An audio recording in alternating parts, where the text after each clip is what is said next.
Hello, everybody, and welcome to practice day out here at the JConcepts INS Finals 2023 out here at Hobby Action RC Raceway. You can see that viral photo right there with Nelson. If I slide over there, kind of the perfect shot that our photographer Jason Bollinger grabbed during the Worlds event out here at Hobby Action. So it's pretty sweet.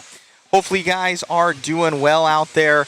We got our green screen going in the back here, so something new that we're trying out. We're not saying it's going to be perfect, but trying something new and seeing how you guys are going to like it. So it's pretty sweet. I'm new to everything. You don't know until you know, so hopefully you guys are liking that. We got a couple different little media selections here that we're able to change to during this. Let me see if I can switch it over.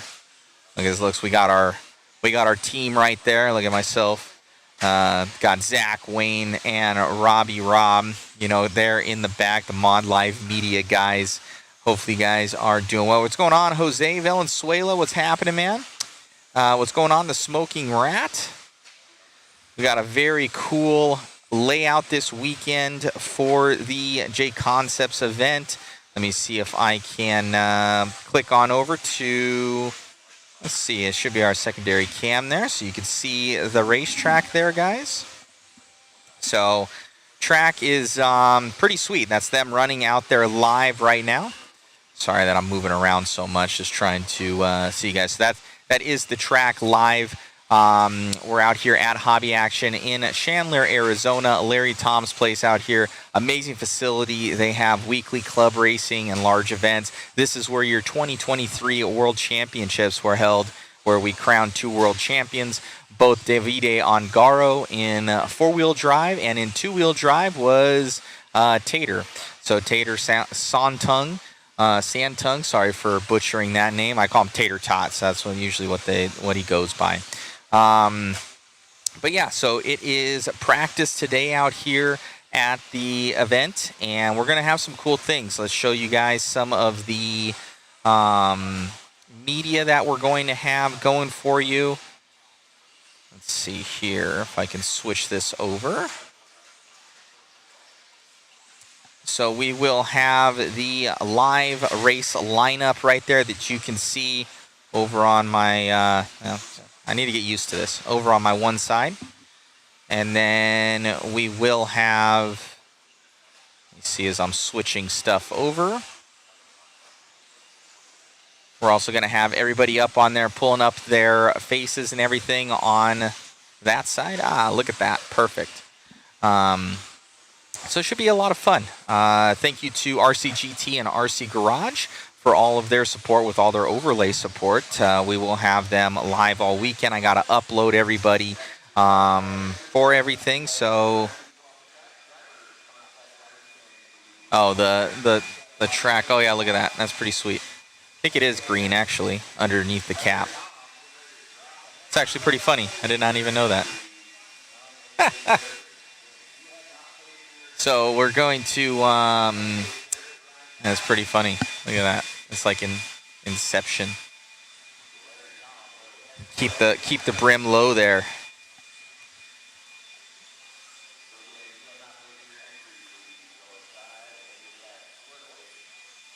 I guess that's a design flaw. I'm gonna have to get that certain ones made, or only black caps. There we go. So, like I said, this is new for us, guys. It's a new feature that we just got, and yeah, so it should be a lot of fun trying it out and see how it goes. So I'll turn it on over to camera number 2 there. You can see the live racetrack. We're going to be dialing in the sound as well, so seeing how that's going and get that perfect for you guys for the announcer audio. And then David Orner is going to be in here tomorrow, or tonight actually, and he'll be helping me announce, and we're going to be following along with the racing action. We got Tim Lime over there saying he loves it. We will be at Adobe for the U.S. Open next week. So this is what it'll see. You guys will probably see the green screen behind me. See? Boom. So green screen right back there. And we are just playing around with it, guys. Look at that. Sweet. I got my, this is a pretty cool shot right here. That's from our awesome photographer, Jason Bollinger, shooting some JConcepts products on that awesome B6.4 there. Make sure you guys support JConcepts.net. They've been bringing us out to all of their events, and it's always a pleasure to be out here. Kyle Swanson, seating tonight. No, there is no seating tonight, Kyle. It is all practice until 7 o'clock tonight. Robert Mazzella, pretty cool, Matt. Thank you, sir.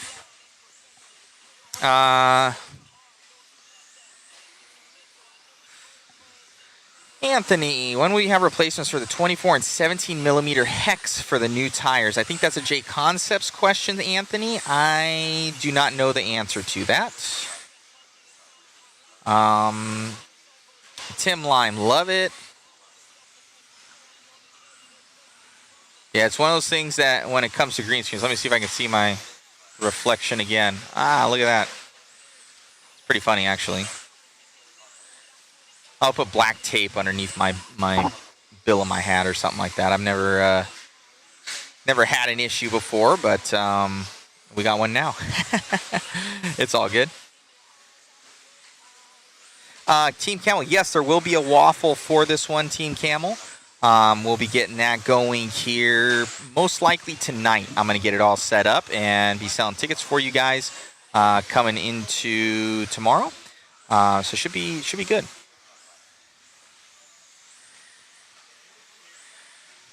Let me see if I can answer some more questions. Hear your audio great. Hear the RCs in the background too. I think it sounds good overall. Yeah, the audio through this headset should be amazing. It's hooked up to our main system here. It's getting the house audio for a lot of their information that's going to cause us some issues if it does. So it should be good. Kyle Swanson, you running stadium truck? Yes, I am, Kyle. Sammy's been working on it for me. I have not even been on the track yet. So I might be able to do some practice a little bit later on today, but nothing as of right now that I've even been on this track. So I'm battling out for the series win, but work comes first, play later. So should be fun. A lot of fast guys here. So if I make the main and I'm battling for it, I'm going to be very happy. But is what it is. So proof's in the pudding. A lot of these guys putting in a lot of time and effort, so I'm going to need to do the same. Probably put in several packs tonight, but trying to get everything dialed as far as all back here. We got a couple different camera angles right now. I'll switch it on over. We've got our camera number 1, which is our main cam that's going to be going around the track.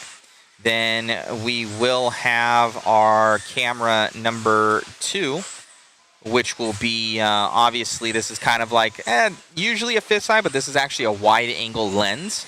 We're just able to get it on the side of the track, so it's actually kind of a cool shot. So we're going to have that. We got camera 3, which is actually our green screen camera. So it's all green screened up here right now. Camera 4, what is camera 4? Oh, actually, you can kind of see it, but my voice will be off because that is our, boom. That is our replay camera. So I'll get that up. So that's replay cam right there. And we don't have a cam 5 up yet. We do not have a camera 5 up yet.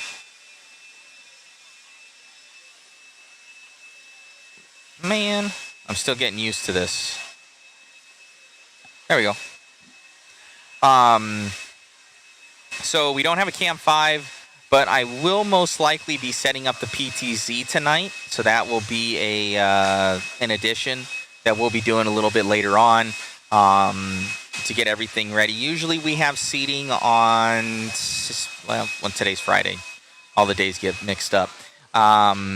We usually have seating on Friday at around 4, but they're not opting for that today. All the qualifying is going to be done tomorrow. I'm sure they're seating it off of how you're doing in the series, which has been something I've seen before. So we'll see what ends up happening as far as that goes, or they'll reshuffle them afterwards. So yeah, so hopefully you guys really enjoying the racing. I hope you guys are having a great Friday. You'll probably see me messing around with some stuff possibly throughout this, but there's no like crazy coverage today. It's just really set up and kind of working out any sort of kinks that there are. Hopefully you guys, this audio is coming in good. I'm going to check a couple different audio feeds. Like we have our microphone here. So we're going to, for our interview cam. And then we'll also have for our secondary announcer that we're going to bring in and see how that goes. So it should be cool.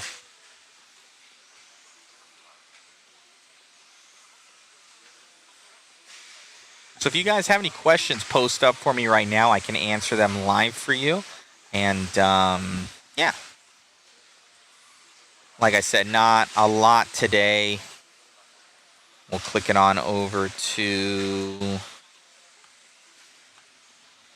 camera number 2 right there. That is the track there in the background. They are running live. Pretty sweet. Shout out to Coca-Cola products.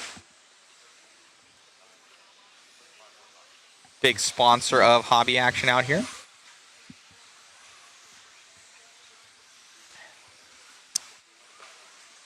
Jason Bollinger over here looking at me like, it's a good Coke right there. I know.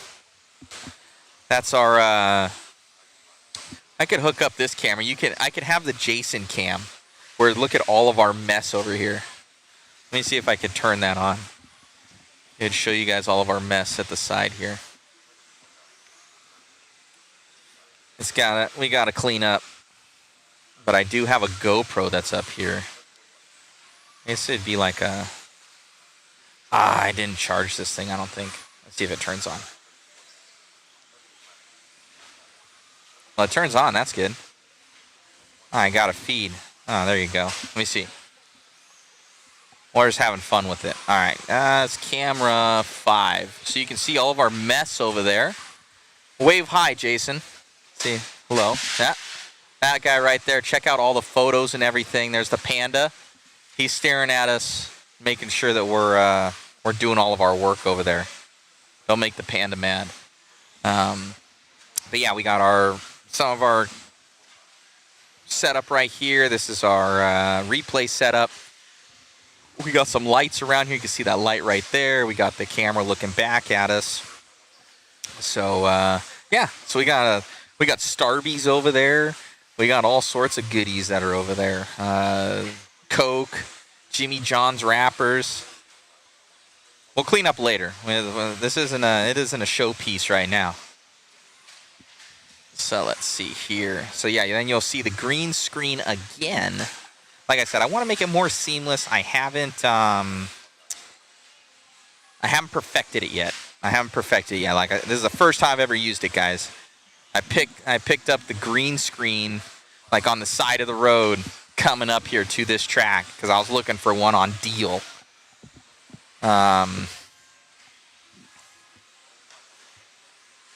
Always need a foreman to keep things in check. I know, that's the panda right there, man. James Leffler, shameless. Yeah, man. You make it happen. Nice. My personal fave is Cherry Coke. I had one of those coming on up here, Smoking Rat.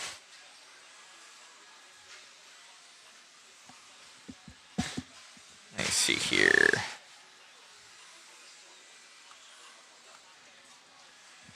So, yeah, so it's going to be a really fun time. There's a lot of pros out here, just kind of even looking, right? There's Tom Rennerneck over there, from what I can see. Aiden Horn, Davey Botta, Mayfield, Spencer Rivkin, Brock, Dustin's here, Austin Cracknell, Dakota Fenn, Sammy Moran. Let's see who I can kind of see out there right now. We got Dave Botta here. What's happening, Dave? You should come in. Come into the booth. Yeah. Is there a chair over there? Go steal Chris's chair. All right. We're going to test our other audio here, guys. Talk to Dave Botta from Coyote.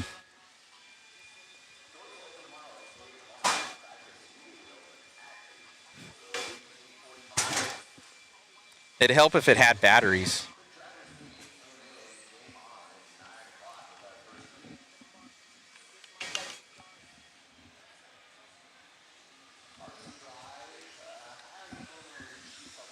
All right, scoot in closer here for me, Dave. We got the green screen up, my man. Oh, I see the green screen. All right, let's see if this. Oh, hold on. I need to plug this in. We're gonna have to dial Dave in here, guys.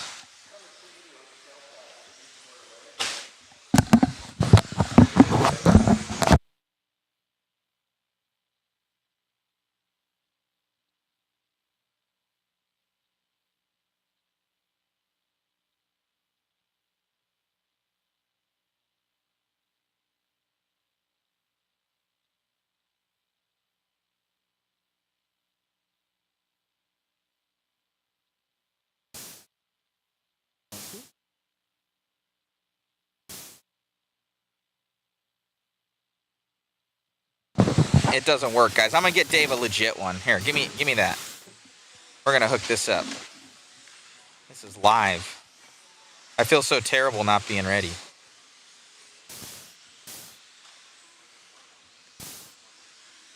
All right, put that on your noggin. Once I get this all untangled, so unprofessional.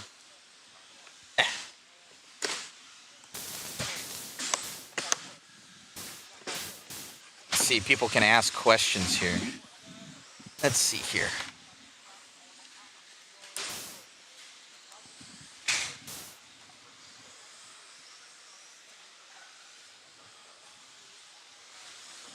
Alrighty, Dave, can you hear me? Yes, sir. All right. I think that works. Hopefully you guys can hear us online here. We got Dave Botta here from Coyote Hobbies Raceway. Dude, you guys have been killing it lately. We've been doing a lot of changes there. We figured out the track surface. We started racing oval, and that's been really good for us. We've done a lot of upgrades to the facility. We got LED lighting. We got more monitors coming, just so that it just makes it a lot better for everybody. We got cooling coming, Matt, for summer. Oh, yeah. That's pretty sweet. Yeah, that's a big one. That's pretty cool. Yeah. Very, very nice. Yeah, so we're using our new green screen here. That looks cool. We haven't done it before, so we've got a couple different things that we can do on the background, which is kind of cool. So that we got the JConcepts that your head's in the, or your body's in the way, but yeah, we got a couple different cool things on here. So I saw it from down there. I was down there and I see the green screen up, and then I came up here and saw you. Yeah. That's pretty cool. That's all. That's the haha photo. That's the viral one. Yeah. That was a cool shot. But yeah, so we're trying out the green screen. We haven't. Let's see. I think these guys would be in the center, be kind of are looking on. So it's you guys have been coming out, and Davey, you saw that pretty cool shot earlier. If you guys go on JConcepts, go and check that shot out. It's like 80 photos of just Davey Botta. That was an awesome pic. We saw that last night, and you know, he was all excited that they used him for that. But that was a really cool pic. I think we're gonna blow it up and put it in the shop somewhere. Yeah, that was a very cool photo. So yeah, it's today's just practice. Yep. Usually they have seating going on today. Why did they opt out of the seating? I don't know. I mean, it's maybe people just wanted more practice. I couldn't tell you that. I was expecting seating, and to my surprise, no seating. But Davey was okay with that. He said he'd prefer to break tires in. So I don't know. It's just a change of pace. Okay. Well, right on. So it's I don't think we have any big time questions here from people. Let me see if I can get in. So what do you got going on? What's left for you? Is this your last race of the year? No, man. We got 2 more races. What do you got going on? After this one, we got the U.S. Open at Adobe. Oh yeah, that's big next 8 week. scale race. Mm-hmm. And then we come back from that, and my event in Paris was rained out. So I've got my own 5th scale event at the Dirt rescheduled. So you're gonna have to come out and race some 5th scale. One weekend before Christmas. Oh, it's like the 15th or 16th. I might be able to go to that finally. I think you should. I think why wouldn't you is the better question. I think I'll fire up the RV and the trailer and come out. You got to do it. And then we got Christmas off, and then we go into New Year's, and Megan and I fly out to Tennessee or fly out to Kentucky For her family? No, we're going out there to. You gonna get married? Sightsee? No, we're gonna go out there to sightsee. For 2-3 days in Nashville, Tennessee, and then we're going to go to the INS or the Clash of Champions. Yeah, Clash. I won't be going with that. Dave will be going out with you. Oh, very cool. You and Sammy, so he'll be out there. Very cool. We're going to put him on a cot. He's going to be on a cot, and he doesn't have a bed. Whatever. It is what it is. He'll sleep on the floor. It is what it is. It is what it is. Yeah. It's a free place to stay. Yes, it is. That's what it is. Yeah. So we'll go get him. As long as it's warm, he's all right. Yeah, it's warm. It's nice. Yeah. We'll put him underneath the ping pong table. He's actually pretty decent at ping pong now. He's better than Sammy. Oh, is he? Better than Sammy. Oh man, that doesn't say much. Oh, this is true. This is true. Yeah. So, yeah, guys. So thank you all for tuning in. Nothing really kind of crazy going on today. Maybe we'll grab some people to grab some interviews and see kind of what's going up in the RC world. But we're just, like I said, we're dialing everything in. The green screen's actually pretty sweet. I'm kind of happy with this thing. It's not bad. Dude, I picked this thing up on the side of the road for $80. I'm not joking. When I was coming up here, it's true. It's a true story. I've been looking for one for a while, and and that deal just fell on your lap. It just worked out where the guy's like, "Hey, I'm in Riverside," and I'm like, "I'm heading that way right now. I got $80 cold dollars." Yeah. For you. But this thing's sweet. It collapses down. It's pretty dialed. We need to come out and cover a race at Coyote Hobbies. Dude, we got 3 of them. 4 of them. We're actually going to add an oval, a standalone oval race. Okay. And then, Jimmy, I'm going to be talking to Jimmy Babcock on Monday or Tuesday about working something out. Maybe see if we can get back on the JBRL series for the year. Back on the tour? Yeah. Right on. So. Right on. Well, good stuff, Dave. But the boy's been going quick. Been very impressed with his progress this year. He's been on it. He's getting better exponentially right now. I mean, but what that means, I don't know. I mean, I just know he's getting better quick. But he's putting the work in. A lot of people don't see the behind-the-scenes stuff. He's at the track every day, driving every day. So for those of you that want to do this and want to get more serious, if you put in the work, good things will happen. No, most definitely. And he's putting in the time, kind of transferring over from stock, and you guys have been putting in the sweat equity, I would say. That's for sure. It doesn't start from nowhere. Obviously, he has talent, so it's really good. So let's see how he's able to shape up. A lot of pros here this weekend, so it should be pretty interesting. Well, I know. Up until about a couple hours ago, he was going the fastest in both classes. I think Brock stepped it up in 2-wheel and got him by like a tenth. But they're all within tenths of each other. It's not like they're going like half a second faster. So, but he's going good. He's pretty happy right now. He's happy. Right on. Well, thank you, Dave, so much for joining us. And guys, go and check out Coyote Hobbies and an awesome track in Victorville, California. How many viewers do you have right now? We got 70 that's total good. people. We'll have more. Yeah, that's still pretty good for like a practice day. Our chat is dead, though, so I don't like that, guys. You guys should be popping up in there asking Coyote Dave here questions. I got all kinds of questions. A lot of useless facts, or too. maybe answers. He's got all sorts of answers for you. Yeah. Nobody in the chat's like, hey, what's up? Yeah. But yeah. What are a couple races that we have going on at Coyote? We're done for the year. We just wrapped up our Triple Crown Championship Series. We have three big races. They're all standalone, but we link them together for a Triple Crown. And then we do give a big Triple Crown trophy at the end. Those are really nice, by the way. They're all like lasered out and welded together. Yeah, they're heavy. They're pretty good. This year 20 pounds. We're gonna put lights in them. That's pretty sweet. So they could be like a little night lamp. But yeah, so we have the California State Championships is going to be the first week in February. Midsummer Shootout will be the second week in June.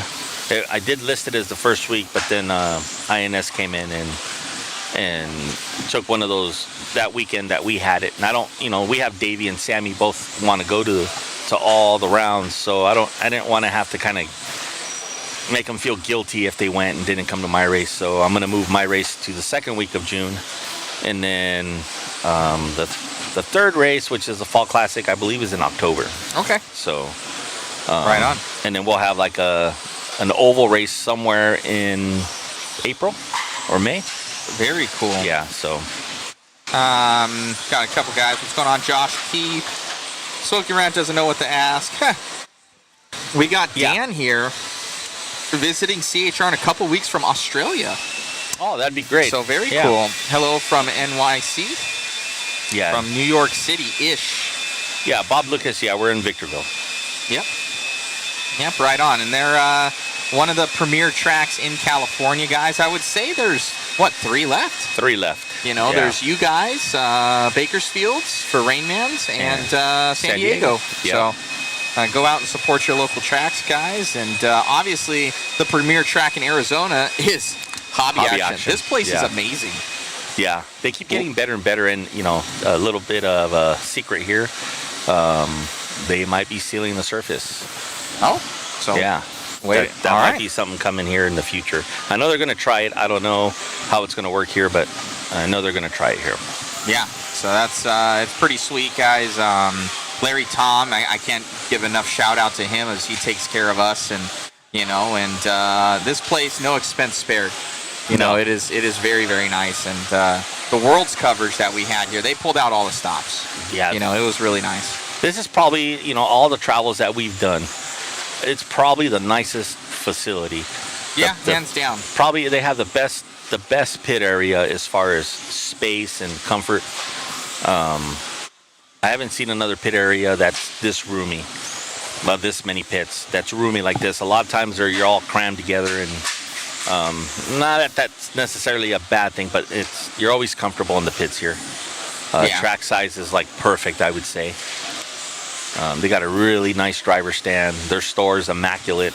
They got everything you would possibly need. Yeah, great facility. Right on. So it's good. And you guys have made improvements at Coyote as well. I saw you put in, a couple TVs. You guys have been cleaning up the shop, and you guys have the sealed surface now. Ultimate traction out there at Coyote Hobbies. Yeah. And shout out to Hoosier. Eddie was a huge integral part in that, and Eddie, we'll be at Hoosier for the Clash, and everybody kind of working together. Yeah, Eddie helped me with mine. I think we do it a little bit different than Eddie does, but I've let him know what I've done different that's worked for me, and he really liked that advice that I gave him. So, but Eddie's got a great facility over there. Huge. Probably the biggest facility that I've been to. Indoor. Yeah, easily. And they got an oval track in there, and a massive 10 scale track. Yeah, it's like 130 it's by 90. It's huge. It's wider than this, and it's deeper than this too. Well, this one I think is 70, and his is 90 deep. So another 20 feet, which is a lot. And then he's like another 35 feet longer. Wow. Yeah. So huge track. Huge track. Great layouts too there. Nice and flowing, and it's always kind of different too. Yeah. So definitely check out the Clash of Champions, guys. I know we'll be out there as well, and doing that one. But we'll see. I need a. This thing isn't obviously. We can take this thing on the plane, but I can get a green sheet on the plane, so that Dude, might you can have all kinds of stuff in the background. Like Godzilla and Kong fighting. I know, you could. Here like you can do anything. We get the little watch. We're like giant robot. Yeah, we could. With monsters fighting in the back. Anything could be done. This is true. Yeah. So yeah, so I think it's a pretty cool little feature, and we'll perfect it. I'm not so proficient yet with switching everything, but you start somewhere. So it's a good time. Yeah, this is awesome. So yeah, RC Park, they spared no expense. Yeah, it's really, really nice. So Is that the one that's in California in Palm Desert? RC Park? Or is that different? Welcome to NRC Park. So it's I think he's talking about like this place. No expense spared for this place. No, it's Hobby Action is the best. So it's a very, very cool facility. Bucket list for anybody that's out there, and a fabulous place for the Worlds. That was earlier this year. But yeah, so hello from Belgium. What's going on, Danny? So yeah, we're just let me see. Oh, Jurassic Park joke. Oh, I got it. Right on, guys. Well, thank you so much for tuning in. I got to go figure out some other audio stuff for the house announcer, but thank you to Dave for popping in here. Greatly appreciated, sir. And, well, hopefully Davey will be following along with the kid. Yep. Seeing how he's doing this weekend.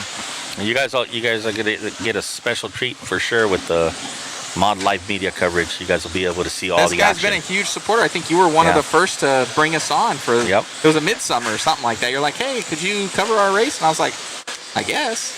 Yeah, we're still waiting for some other stuff coming from your end. So. What's that? Huh? What are you talking about? You know what I'm talking about. I don't know what he's talking about. Timing? Oh yeah. RCGT. Yeah, but yeah, we're actually that's up here. Look. We're gonna be using stuff this weekend. Let me see. You guys will see this come across. Let me refresh it real quick.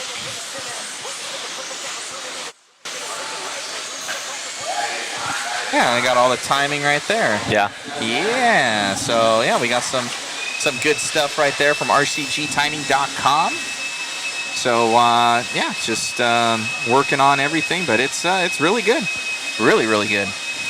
How's the racing at Huckleberry? Huckleberry has been awesome. We're running a little series down there right now for it, and the Holiday Bash series. Yeah. So it's pretty cool. Tuesday nights, 7 o'clock start, and we're giving a ton of raffle prizes away. Nice custom trophies at the end. $10 of each entry goes to the racers pot and a raffle, and yeah, it's pretty sweet. This is on Tuesdays? Tuesday nights, 7 o'clock, and we're done at about 10 to 10:30. And electric e-buggy, truggy, and short course. Yeah, you should come down. I should come down. You should. It's I'm a good racing little track. I'm racing a lot now. I saw you're running roundy round. Yeah, Davey doesn't need me no more. A lot of oval. So I've been doing a lot of oval. I saw World Dominance. World Domination was World in Domination. effect. World Domination. Yeah, so yeah, I'm getting better. So you'll be able to compete with Davey soon enough. No, I'll be able to compete with you. I don't think so. Yeah, remember our one lap challenge? I'll still beat you. One lap. I got you in Las Vegas. That was like 3 years ago. I got you though. And you ran though. Yeah, but I beat you one time. I retired. Oh I'm good. my God. So, yeah. This guy, guys. But it's coming. I'm coming back. All right. I love it. I love the competition. Well, thanks for having me. And well, thank you, sir. I good luck appreciate this weekend. Thank you, buddy. All right. Alrighty, guys. So we're going to get Dave out of here. I'm going to click on over to that screen number 1. So definitely go and check out Coyote Hobbies, guys. They're an awesome racetrack out in Victorville, California. And yeah, we got to dial in the rest of our audio, as I've said 17 million times. That's pretty sweet. And I got cords everywhere here, guys. It's pretty terrible.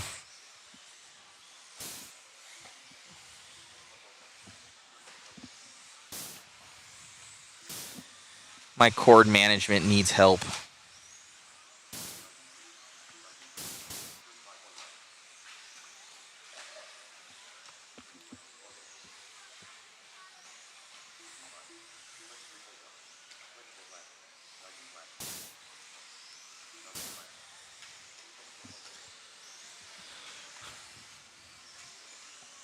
Can't wait for the spring NAS from Endos RC. Let's see here. You guys can... Oh, no, you don't want that.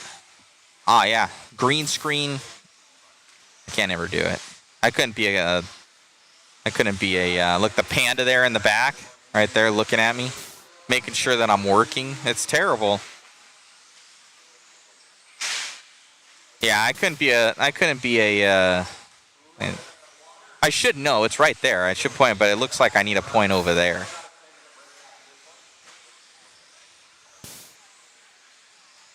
Because I want a point right there, but that would be on the screen. It's opposite.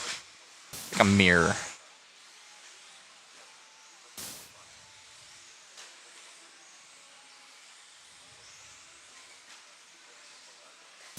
Yeah, I couldn't be a weatherman. I couldn't do it. It'd be terrible. They'd fire me on the first day.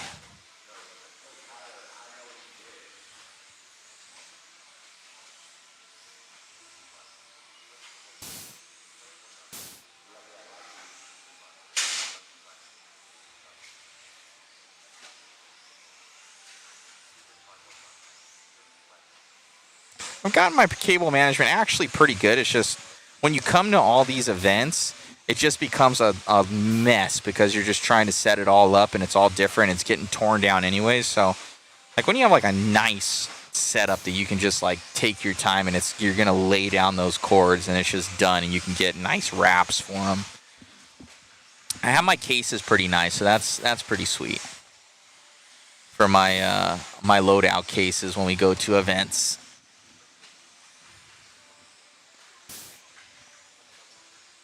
There's a full shot right there for you guys. Is there a lower skill 13.54? I think there's an independent 13.54 wheel drive.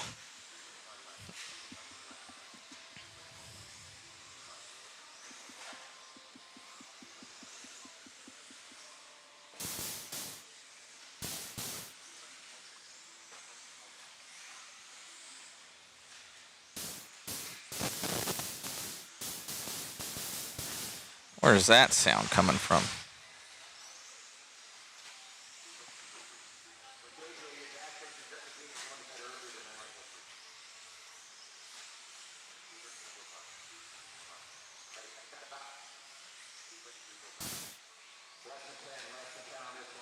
Should be a little bit better. What's going on, Tyrone? What's happening, man? As I'm getting kind of used to, let's just see. How do I do this?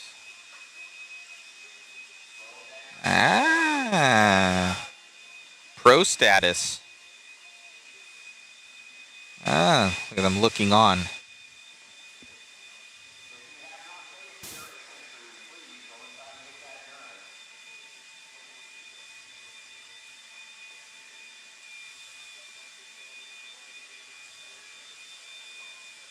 Boom. I like that shot. That's actually pretty cool. I need to save more of these type of backgrounds. It's like close in RC car shots. It's a pretty cool background photo. I like that. Danny, what's happening, man? Or Denny Pet. I'm here for the waffles from Tyrone. We will have one. Well, I'll set it up tonight. I will set it up tonight. I got to see what the special top giveaway is going to be.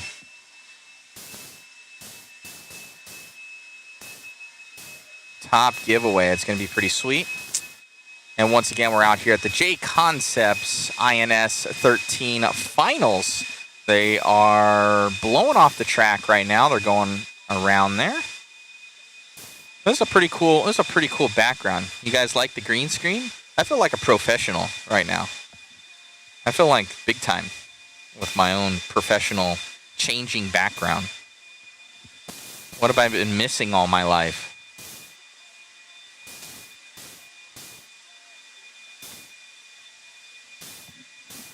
Kind of a creepy photo.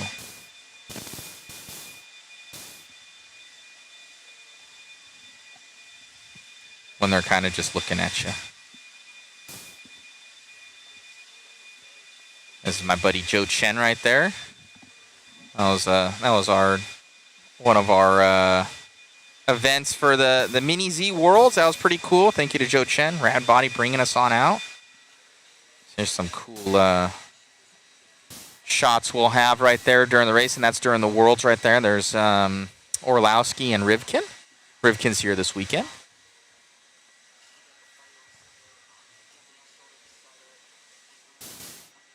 Let me see here.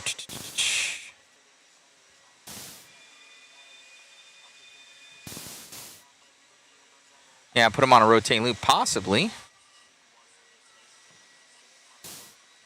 Man, I can put together.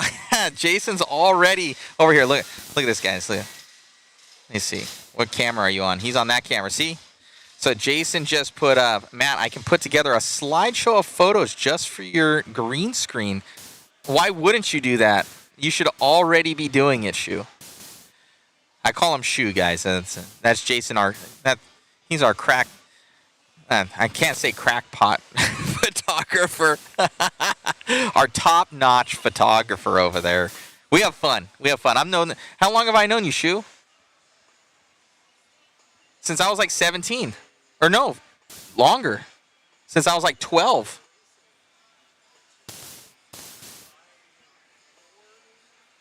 I was like 13 years old when I met this guy. And then we both worked at the same job just by happenstance. I was like, I know you. And now we brought him out. 20 plus years. So he's an awesome guy. If you guys have a wedding, that dude's your man right there. If you guys have a wedding, need to check with Jason Bollinger Photography. He's amazing. Didn't you shoot Adam Drake's wedding? Yeah, he shot Adam Drake's wedding, guys. So he's the best. Period. There's no better than Jason. So let's see here.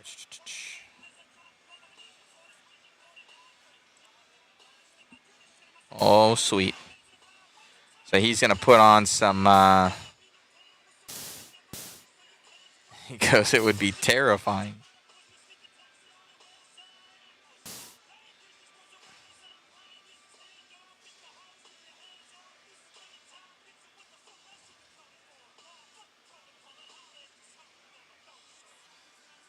All right. Let me see here. Yeah, so he's going to build up a slideshow here for us, guys, and kind of putting, pretty sweet. A couple different photos. What are some of the ones that I preloaded? There's another one I preloaded. That was me and Joe at the PN Racing World Cup. And that was for Mini Z Worlds. Those things are freaking super cool. That's our crew that was there. That's Megan out there. That's Jason in the center, Ari and David. David's going to be here, so right there. No, right there. So David will be out here helping. He'll probably be doing some announcing with us this weekend. We got some car liveries on screen there.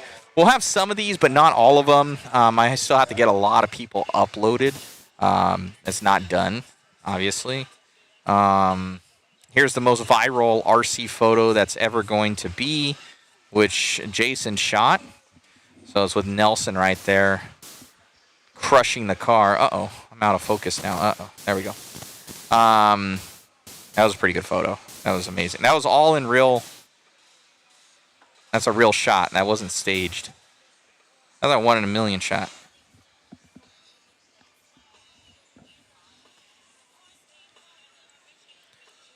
I think I really like these. I really like those. The close-up photos are awesome. Like where it's like, those are cool. I like those. Like as like a background shot, they're super cool.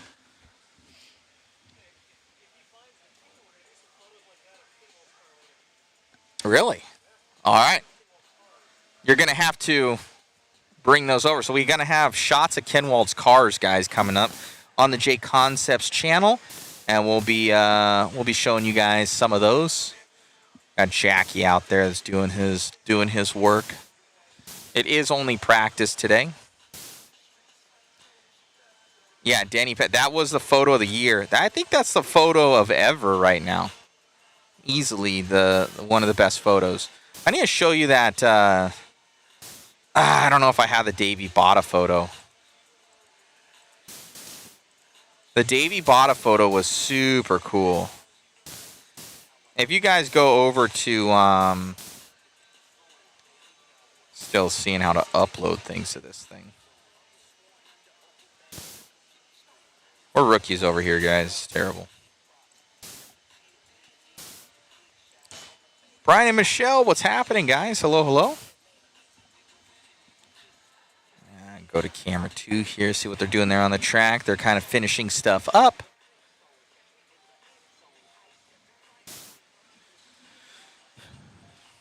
So, yeah, special thanks again to RC Garage, guys. Go and get your guys' profiles and rcgtiming.com. Been amazing. So, we're going to... we got Jason Rona over here, too.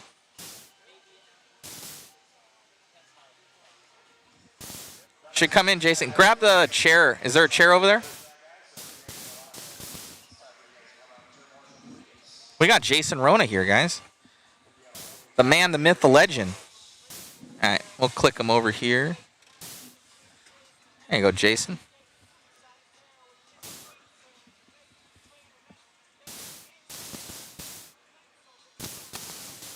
I'm getting this all dialed in.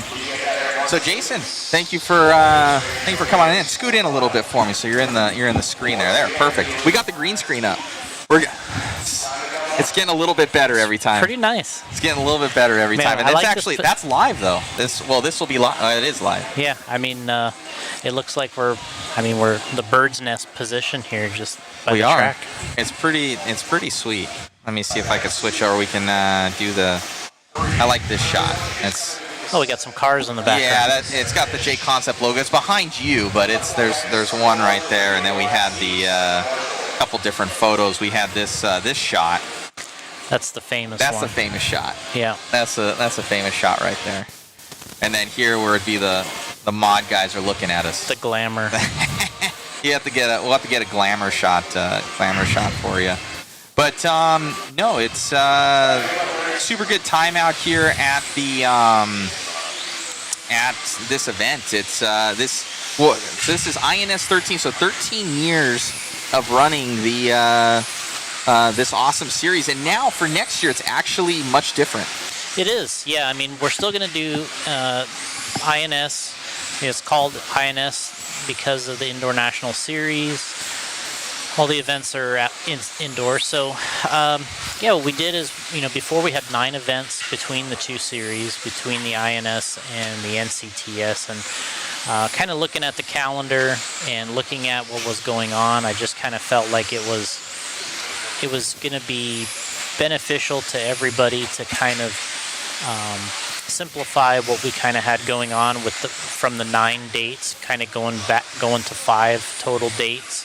And we still get, 2 races on the carpet, and we get 3 races on dirt. And we tried to put the events where we felt we were going to get the largest turnouts as well. And I just think that, when we started, obviously 13 years ago, whatever it was, there was not as many 10-scale events on the calendar. In the of course, there was what we were finding is the difficulty when we got into October, November, December, and that section of dates. There's a lot of events that started popping up in that area that we were in.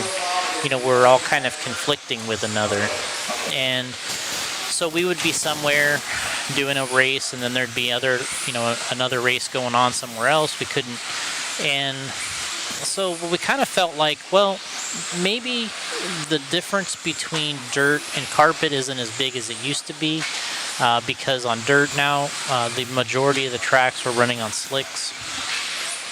Actually, all of them that we run at are on slicks, so we felt like the difference between running on slicks and running on carpet now isn't as great of a difference as it really used to be, and they're more of the same, and you're getting more of the same drivers running on both. So that's the goal now, is to kind of work these 2 events together, these 2 surfaces together, where drivers can kind of run both on the same series, and it's a best of 3 of 5. And in this situation, you have 2 carpet. If that's your specialty is carpet, you got 2 events to do your damage, and then you got to get 1 dirt event in there to kind of get your other points. And for a driver that's better at dirt, they got 3 events to do their damage, and then sometimes they don't all go perfect, and you're going to need that other event, whether it's on carpet then at that point, to try to get some other better finishes. So yeah, that's the idea, is to kind of make things a little more simple for us, the racers we have doing this, and trying to locate the facilities or the tracks that were attracting the bigger turnouts the last couple of years. And so that's what we did, and it also kind of opened the door for us to add 1 more dirt oval event. So we got 3 dirt oval events that are JConcepts national dirt oval events. We haven't made them a series, but now they're just individual races. Maybe down the road, if we add some dirt oval events, they're a little bit different than off-road events, and obviously attracts a different driver, and maybe that'll be a point series at some point for dirt oval. It's really cool. You see these different racing venues that happen. We have the drag racing. Obviously, you have monster trucks and everything, and we see those pop up. But dirt oval, I've seen it's always been there, and it seems to be taking on a major surge right now within the community. As far as like racing, it's almost like the off-road racing, where it's getting very, very popular, and the cars are they're pretty awesome. Yeah, I mean, what we're trying to do is we're trying to work with the other events that are out there in terms of kind of simplifying this off-road series, but give us the opportunity to do some dirt oval and kind of be in a different genre of RC, where maybe we need to work on some stuff, or maybe where we need to get better, and where we can learn a little bit, and then give it a little bit of a place to grow, because dirt oval has, like you said, been around for a long time. It is in a very good position right now. I feel like it is growing, and that's why we wanted to be more involved with the races. And I think that it is missing, for the lack of a better word. You can buy a lot of dirt oval kits, and they're really good. The GFRP, the Custom Works, and all these different cars, but really that associated vehicle doesn't exist in dirt oval yet. So get something, you could just put this in, you're competitive. Yeah, and sure, those cars are competitive, but they're a little bit of a different, I'm not going to say different market, but they're carbon fiber and aluminum. Yes, yeah, correct. And I think in this, there might be room for a slightly more inexpensive dirt oval car that packs the same type of performance and is readily available with one of these major brands. And now you're talking about maybe you can get into a nice dirt oval car similar to say a B64 or a B6.4 or whatever, and you have a really solid platform, and then you can kind of build from there, right? If you want to then get into the chassis stuff and all that, but that vehicle just hasn't existed in this. Like I said, sure, there's great cars out on the market, but it's a little bit different of a vehicle. They're more like how the drag racing cars ended up. Yes. That's how the dirt oval cars look a little more like, and because I think one came from the other. But anyway, yeah, I mean, you don't have that level of resource that maybe a top level kit manufacturer. It's not that they're top level from a quality. It's Correct. more of an availability, or been in the game for what is this, Associated's 40th year anniversary of the RC10. So that whole genre could be in a position to have a major explosion if something like that happened, because however you want to slice it, it does open the door to more people if you have a an Associated or a TLR or something like that get into that segment, if they do, it opens the door to more people. And then it's still, what it does is, it's still, if it makes the whole thing grow a little bit, everybody that's already been involved in Dirt Oval, they'll capitalize off of it as well. So yeah, for us, we're kind of setting the deck a little bit so that one of these things could happen down the road in Dirt Oval. And I think that we're kind of poised in the industry a little bit for something like that to happen, and we're trying to put the pieces in place in case that it does. And I think that a lot of our items are used in Dirt Oval because they cross over from 10 scale off-road to Dirt Oval. Tyler loves Dirt Oval. He does a lot of our events and he loves racing it. I've only raced it once, and I really liked it. It was at our event at Alex Sturgeon, the track that he runs there at Hobbyplex. I was there. I ran some Dirt Oval, and I mean, every RC car that I've ever raced I pretty much like. The only thing I never really liked, and it was way at the beginning, was when I tried drag racing, and it's just, that was way at the beginning. Because there was just not, the car and the radio and all that meant so much. In this, I felt like you could do a little more with the driving. But anyway, everything I've ran, I've kind of liked over the years, whether it was 12 scale or 10 scale, pan cars or touring car. I pretty much ran a Worlds in all those different classes. So I've liked them all over the years, and I think the Dirt Oval thing is really kind of in a position to make a strong push to be one of the stronger segments in the game. Some of the numbers, I think Live RC has a kind of an activity report or something, with transponders and stuff, and it's showing that's Dirt Oval has a very strong segment. It has a very strong showing in that segment. So it's kind of cool to see. And that's good, and you kind of see even Hobby Action and Coyote. They do the hybrid setup where they'll run an oval in the center, and that's pretty sweet. It's really cool to see. And I think this track is built with that in mind as well. Mm-hmm. I think an oval in here. So, I've had a lot of the obviously Larry, Tom, Jake, all the guys in the shop. They're like, oh man, are you mad at us? We don't have a race here next year. And I'm kind of thinking, well, no, but maybe an oval race. Maybe an oval race. Yeah. So that's kind of what we're looking at, is something like that. And I think that, we've been here a ton. We were here a ton this year. This year we've been here a lot. Yeah, I mean, this is probably the 4th or 5th big event here.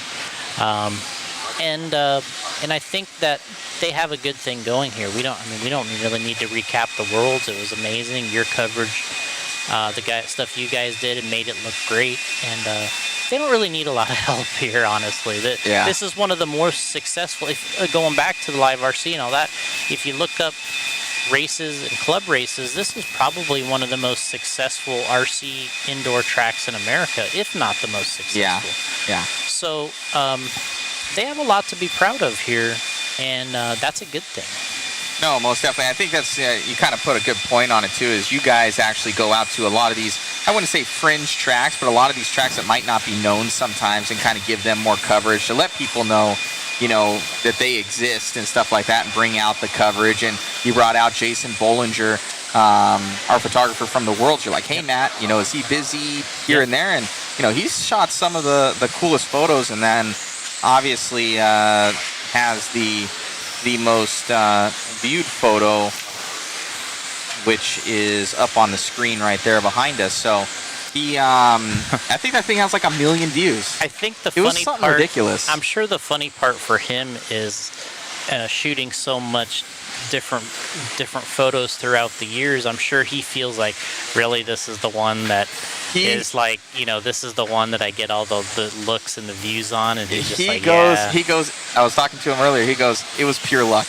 Yeah. He goes, it was pure luck, Matt. And I'm like, well, you had to be there to do it. I'm like, it's pretty cool. So yeah, well, that's the success of it, right? Is there's so many like little hidden jokes of part of the one photo, so that's the success of it. But yeah, him working with him on some of these races. Obviously, Hannah's not with us anymore. We're doing some different things with doing some of these different events, and Jason's been a part of that now at these 2 different events. And it's what's interesting about photography, video, all that type of stuff is everybody has a little bit of a different style, and I kind of like to I love photos personally, and but I kind of like to see what their style is. What is it that they like to do? How do they like to do it? And kind of run with it a little bit. If that's what you like, and it makes it a little different than the last time, let's do that a little bit, And I think, yeah, what you're exactly saying is because he was asking me before. He goes, well, what does Jason want me to do and shoot? And I'm like, no, I've worked with him a while. He kind of just lets me do whatever I want to do, and like he's usually pretty easy to work with. Yeah. And if you're good at your job, you're hiring them for a reason. You know that they have talent, and everybody has, what they do. But you can definitely tell when you see people's different work, like, oh, that's that photographer, or oh, that's that one, and no, it's really cool. And like you're been a huge supporter of Mod Live Media. I think we were talking at I think it was Florida Carpet Championships. You saw me and you're like, man, what are you doing with all this stuff? Why are you doing this? I've done a little bit different things. I'm like, why are you doing this? You know me as a racer and at MIP and everything. Yeah. Why are you doing it? I'm like, oh, I'm trying to make the hobby grow. You're like, would you like to shoot our series for us? Yeah. And I really didn't. I was just covering a couple different events, but and then we're doing the world's coverage, and I would say even from the green screen behind us, like it's some of those things where you have to build up to it. Rome wasn't built in a day. A lot of these things, like you just don't know until you actually do it, and it just gets better. And yeah, it's pretty cool. Yeah, I mean, and what everybody doesn't really see about all these types of things is there is an expense. There's a huge expense to doing these type of things. There's a huge expense not only for you and your equipment, having people, because it takes people to make it, to fill it out and to make it right. And obviously you had the monster crew at the Worlds, and you're able to use everybody in a position that they felt comfortable with, and it comes out well. And that is key, but it's a big cost in this. And Huge. then, so what you have is you have a cost in the equipment, your personal time, your learning, and then you're giving up, your own personal time and your weekends and everything to do this type of thing. And it's not like, and really in order to get paid, the series, the racer, the entries, all this stuff, the sponsors have to somehow help contribute and pay, for you to be here and to do this. And that's what we try to do, is we try to make it so that the manufacturers and the racers that are doing this, they feel like they're getting something out of it, and anybody can win, even though it is the JConcepts series. I was talking to Spencer about this today. When we first started, it was important that I felt that it was important that we won, right? Like that we, that our product performed well. It was a winning product, and it was important to me personally. But as we've kind of gone along over the years, it's also good if racers, like, I know probably the first one to win was Ty Tessman, who won on our series that wasn't using our product. And it's also like, it's okay because for them to follow the series and have success with a different brand, to me kind of helps validate it a little bit too, because now it's not just a series for us, it's a series for every manufacturer. They can come in and win. We're not selecting the track that works the best for our product. We're selecting the tracks that we like to work with the best, and anybody can come in with their sponsor and be competitive is the idea. We got Aiden Horn, who's competitive in the points here for the overall and two-wheel drive, I believe. He doesn't race for us, but we have several of our drivers that are right there with them. So it's going to be a race for the points championship. Sure, we want to win because you always want to win no matter what you're doing, but it's nice to see that he can be successful too, because he's doing the races, he's supporting his sponsors, and he can also have some success on all the different tracks. That helps, to me, it helps the series, it helps other drivers say, hey, you know, I'm going to go and do that, because obviously we got Mason Templeman. He's been to just about every one of our races the last couple of years, and he's out here being really competitive. He's got his competition, like you know, Doug and all these guys that run in the stock classes, but you know, they're being competitive, you know, supporting their sponsors, and to me now that's important part of the series, because it's important that they feel they can come and race and everything works well for them enough to be competitive and have a good overall year.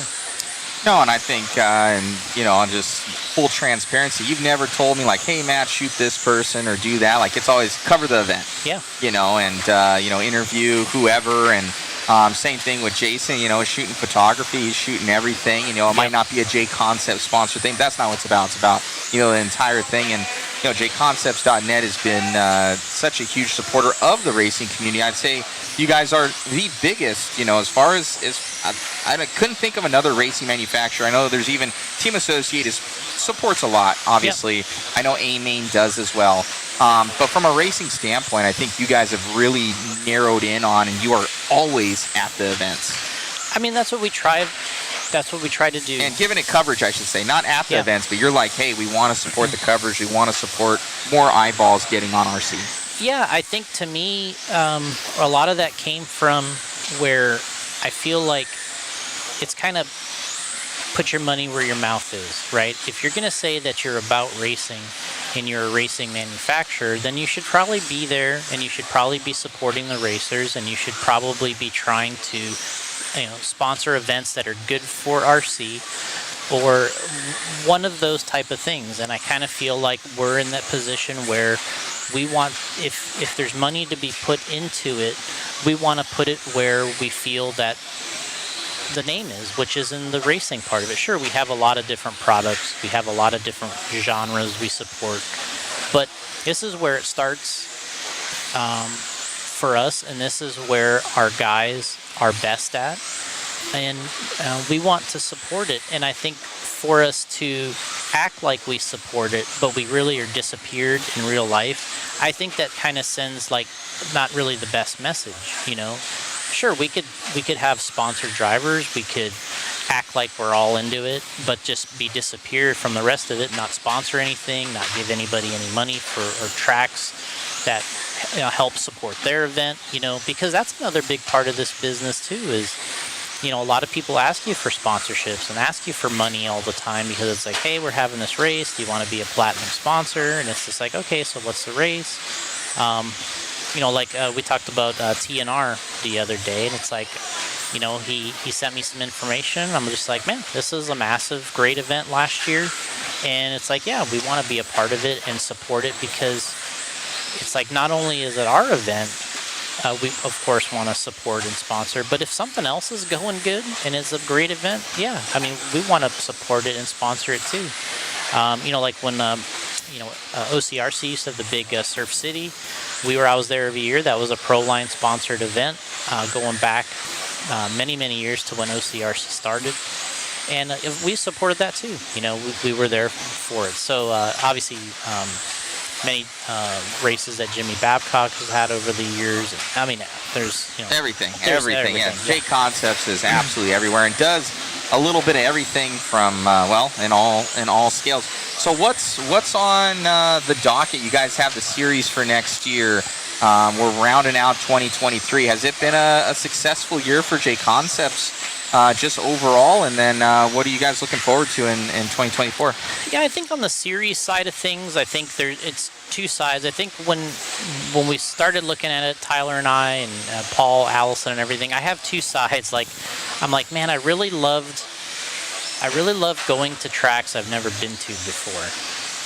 You have a different look, you have a different feel. It's always a little more exciting, but it's also good to go to where you know that there's going to be a great turnout, or you know there's going to be it's well supported. And I think what we went with the national series, we're like, okay, this is a national level event. You know, we want the drivers who win it to be very on par talent-wise with which would win the Roar Nationals, right? So if you have a Dakota Finn and Spencer Rivkin or Ryan Mayfield or whoever the Ryan Mayfield may be, if they can win the Roar Nationals and they also can win the JConcepts series, I feel like it's like those are the drivers that race our national series are the ones that are the best nationally. So it makes sense. To me, personally, I love to race and be at the races where I've never been to before. Like when we went to Island, I had a really good time there with the group, me and Tyler and Brandon Foote. We were kind of like our little group there that we had at our table, and I actually enjoyed that probably more than a lot of the other events that we've done because it was a new track, new location, a little bit of a different group, and that was a lot of fun. And you know, but I think what we had talked about is down the road is maybe doing some like regional type events where, and we have a couple of events that aren't on our series already. Like we have a race in Blue Springs, Missouri, which is the winter indoor shootout, which I would consider a great regional event. Where maybe down the road, I think the idea is to have the national series, and then maybe what we have is the ability to have regional style of events that are at different tracks and stuff that's not necessarily on the radar as much.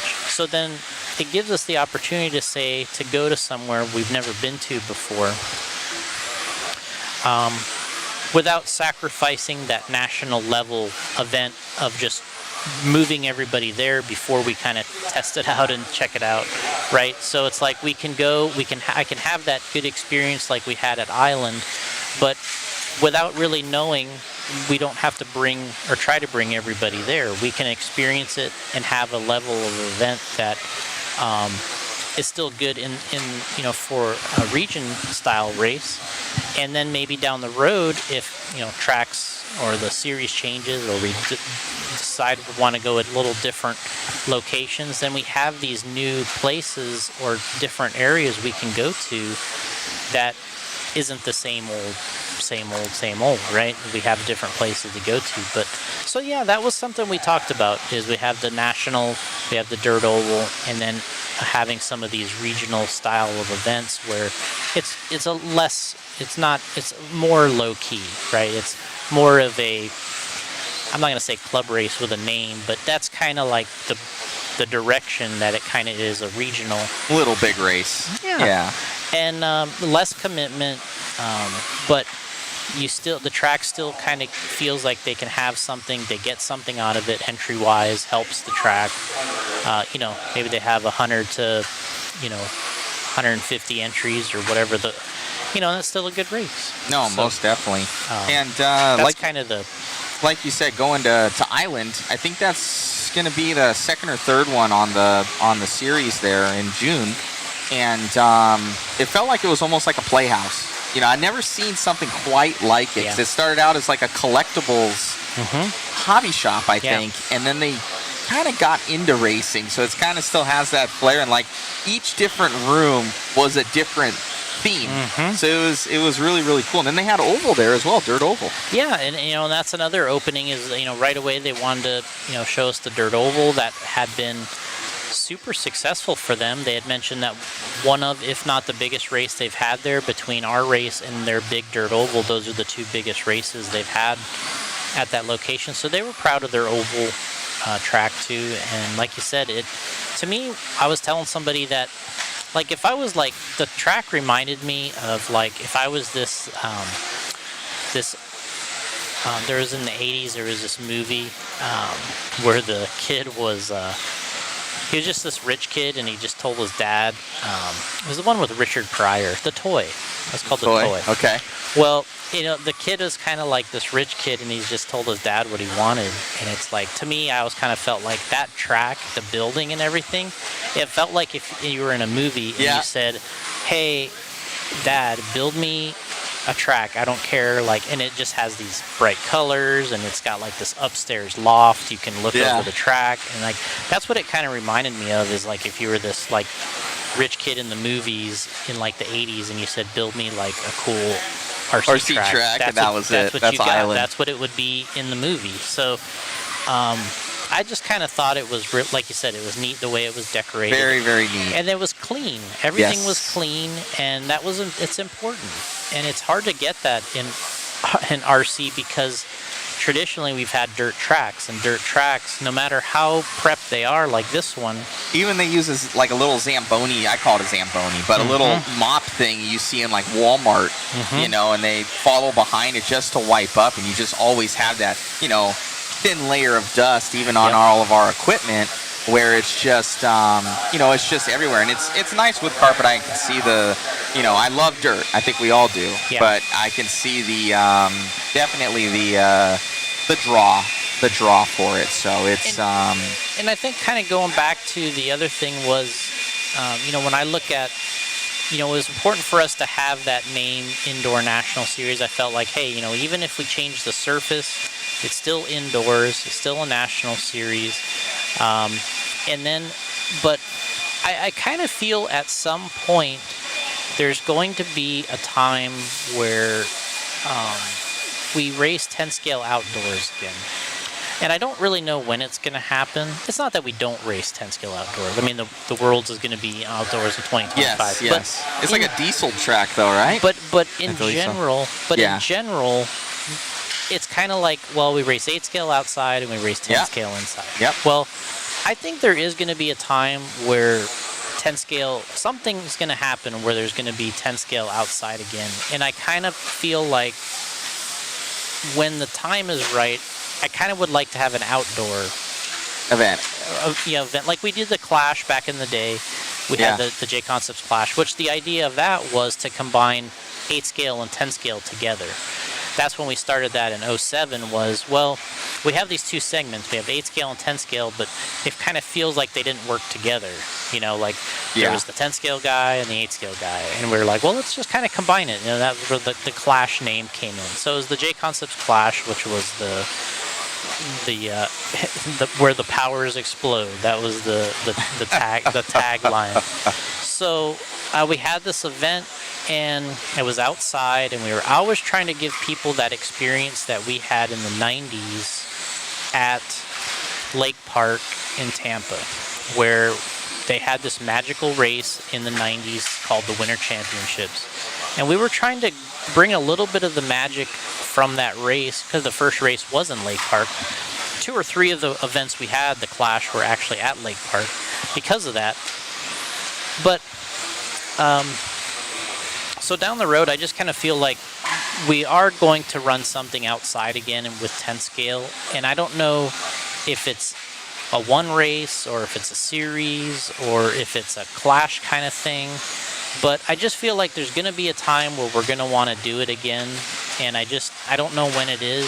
If it's a vehicle that's going to hit, you know, some vehicle that hits that just says this needs to be raced outside, and then that's how we do it. That's the launching pad for it. Or but there's just going to be a time, I think, and we're kind of leaving that door open with the naming of the series and everything, so that there could be an outdoor event at some point. Now, in your opinion, would the car designs have to change? Like before, like I started with a XX and then XXX era at SoCal, but then I'd run the JBRL, and we go to like Camarillo, we were at Hot Rod, we were up in Bakersfield at Rain Man's or whatever it was at the time, and they were all outdoor tracks. We had hole shots on there, or double Ds, you know, from JConcepts, with the rib tires on the front, the edges and everything, and you know, and they were ripping. It was a ton of fun, and I raced in my local track, Huckleberry,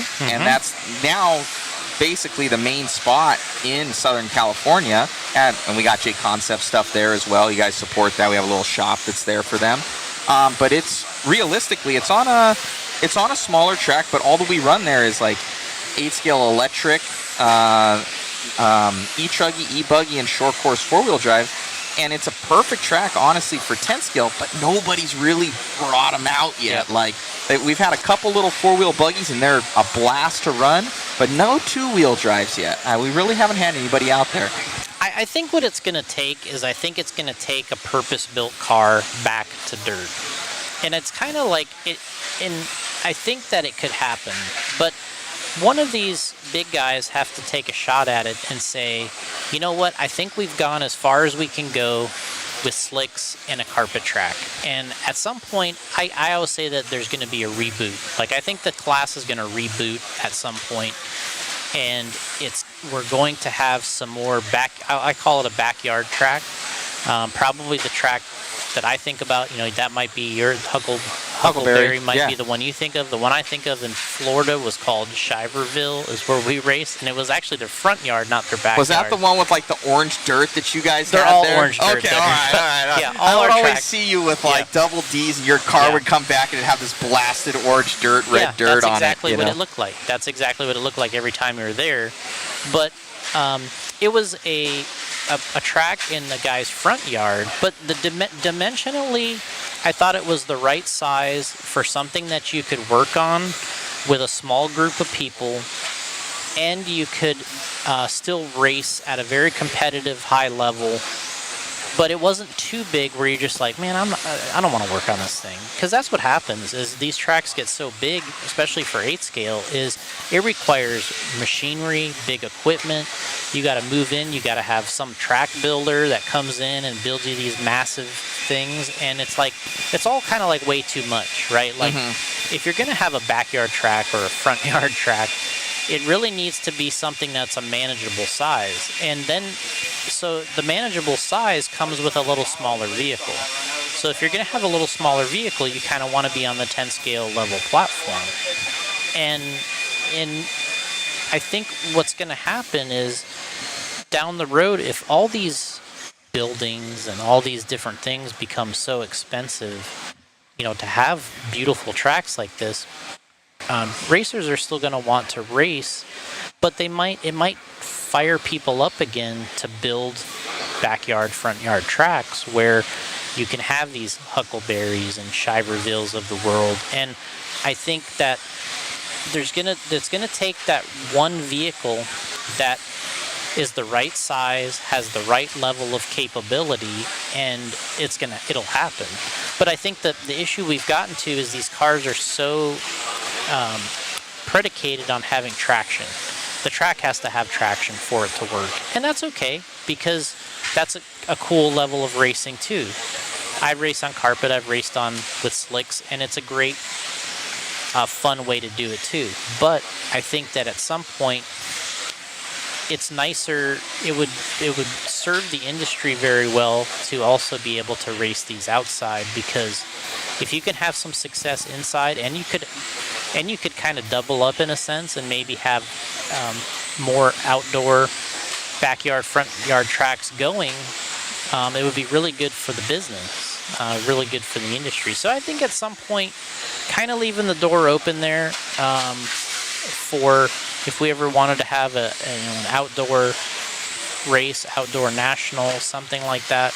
But the track has to be right, the car has to be right to match, and I think that's kind of important. And when I talk to other drivers and other people about it, I think that it would have some success, but it's going to take some right things to kind of come together to make it right. Because you can't, if you're running, you can do 4-wheel drive, maybe at Huckleberry or whatever, but still those cars are becoming so designed and set up for this style track or carpet. We were just at the Florida Carpet Champs, and it doesn't really look like a 4-wheel drive car that in the past, when we had a 4-wheel drive car, you could be 3 seconds a lot faster with a 4-wheel drive car, because the advantage of having 4-wheel drive was dramatic. You could, because you had traction. That was kind of the idea. In 2-wheel drive, you had to manage the front end, what you could get out of the rear end, and a 4-wheel gave you that extra.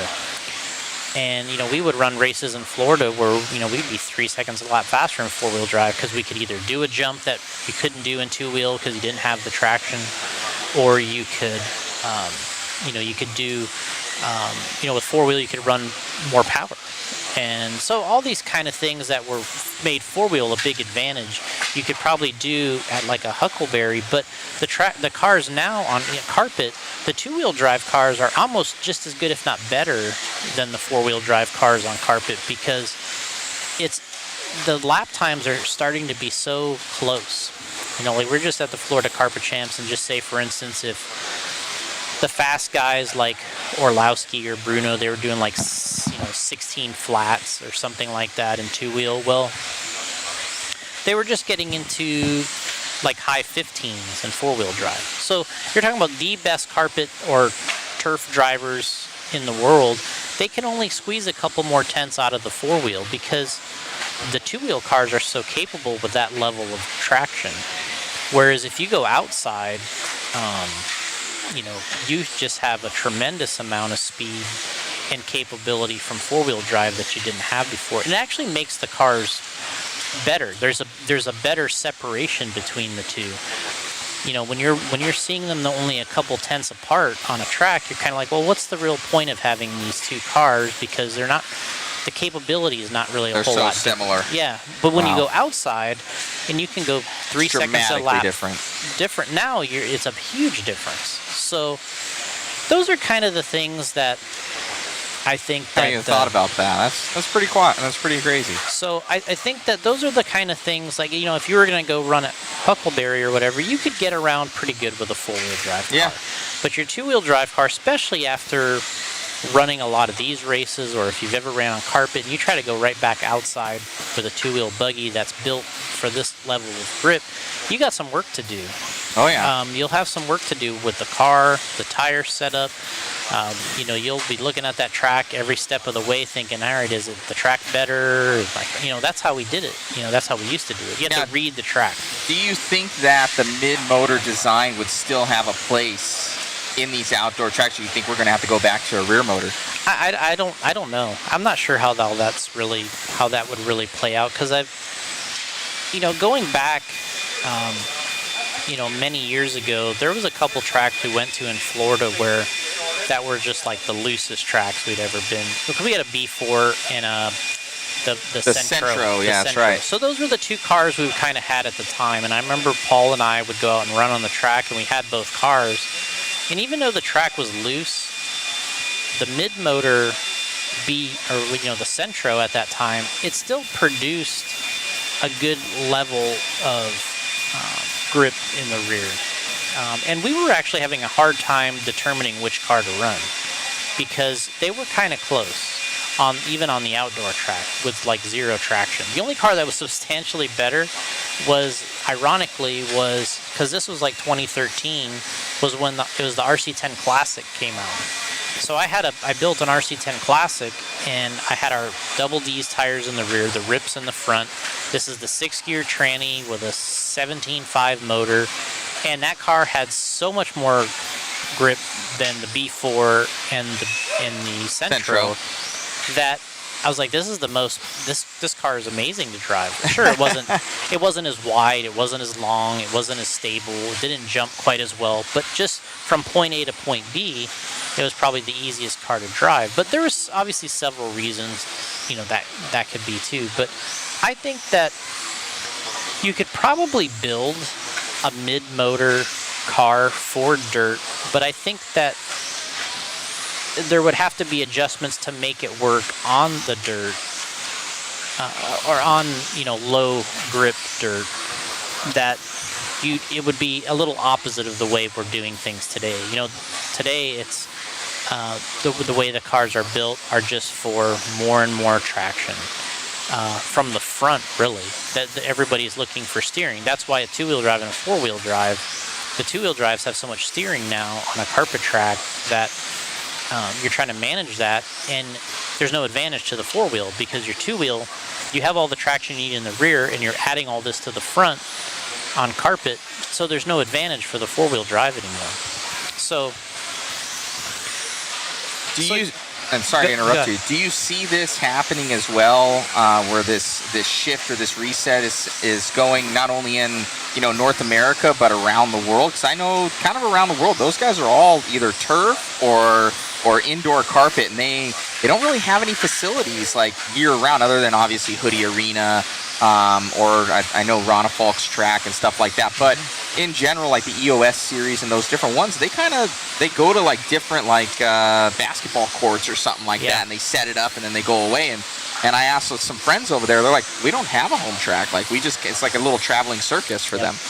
Yeah, I mean, I don't really know how that would work, but what I do see and I do follow is I see that there is a pretty decent group of passionate people that are doing some vintage racing out there, that in Australia, in other parts of Europe, in the UK and others, and they're finding tracks that they're running the vintage cars on that are dirt, or they're kind of remind them of a different generation of racing. So I think these tracks can exist.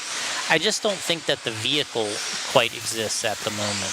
I mean, it's not to say that you can't run these cars. I mean, we've run outdoor races with a B6 and we've had great success, but it's not made really for that track. It's made for this track. It's made for a carpet track. So I think it would have to be made for that track, right? It'd have to be a generation of vehicle that's really catered to that level of track. And in reverse to that, you couldn't take that vehicle probably and then go out and run on a carpet track and have any success, because they're completely two different things you're asking for. Running carpet off-road is more like running touring car these days. It hasn't gotten to the point where it's quite as complex. It's a little harder, but it is more similar, I think, to that than it probably is of the old golden era that people talk about in 1/10 off-road. Carpet off-road racing is probably more like touring car than it is than that. No, and it's the Florida Carpet Championships, and I just see carpet in general. It's just so much easier to open up a facility like that, especially when renting these buildings and everything, where they don't want dirt in there because it creates mold, and you always hear about the temperature. And I was talking to Larry, and he was mentioning to customers where he's like, unless the track is like 77 degrees, like that's like he goes, that's where we want it at. And you look at the humidity and everything else and what it takes to do, and it's easy to set it up. And then to go beyond that, you were talking about the smaller cars, it's easier to set up a track. We shot that World Championships in San Antonio, and it was nuts. These are miniature little pan cars, and you could set that track up in your garage. Yeah. So RC's everywhere. Yeah, I mean, I think that's another thing about it is, what happened with 8 scale, and it could be argued that 8 scale is the most popular, if not the most popular in the world, but, over time, the tracks have grown and the jumps get bigger and longer in the track, but it also has makes it much more difficult to maintain that level of a track. So if you live in an area that has weather problems, or it's just the weather is unpredictable, you have this, then if it does rain or have weather, you have this massive track that you have to try to work on, and it's just a huge undertaking. So that's what was key about some of these other tracks, is finding the size where it's manageable but still feels really raceable, and you feel like with a couple volunteers or a couple people that you can maintain and keep the track in great running order. And I think that also keeps it open longer because it doesn't require so much work or hiring somebody to do it. I mean, in the old days, like me and Paul, when we'd go to our track in Orlando and we would help them work on it, or we'd go to Tampa, help them work on the track. It wasn't really like you had volunteers, but it wasn't like a thing where you needed all these massive machines. And you look like when Joey builds Silver State. You know what I mean? He's got that big. He's got that loader that goes in there. He's got that big front end loader in there, and that thing is massive. I don't know if that thing's like a 4 or 5 yard bucket on that thing or what that. But I mean, those are the kind of machines that you got to have to build a track like that these days, especially in the small amount of time that he has it. Oh, for sure. But yeah, I mean, in general, having that manageable track size, a car that's built for the conditions, a tires that kind of look and feel the part. I think that there is something to that. I think that at some point we will see it again, because when you watch 8-scale racing and you watch people do the Dirt Nitro Challenge and races like that, they do like that condition. They like that outdoor feel. They like the cars with the tires that have the pins on them. There is something to that, and it's not to say that this, if you're running slicks or you're running carpet, that it's bad. But it's just way different. And I think if we had both things going on well at one time, that would be a big plus for the business or the industry, where we haven't had before, where 8-scale is doing well, 10-scale indoor is doing well, and then if you had this segment of 10-scale outdoor in a different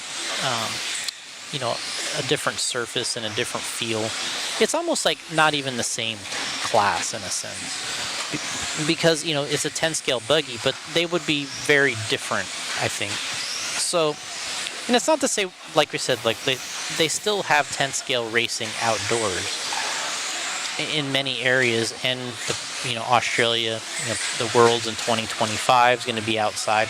But what we're going to see, number one thing I think we're going to see when that race happens, is people are going to be like, God, I miss racing 10-scale outdoors. That's the first thing people are going to say when they do that coverage there, is you're going to have this big track, and when the thing's running well, the cars are working well, because it'll be a grooved up track, most likely if the weather's good.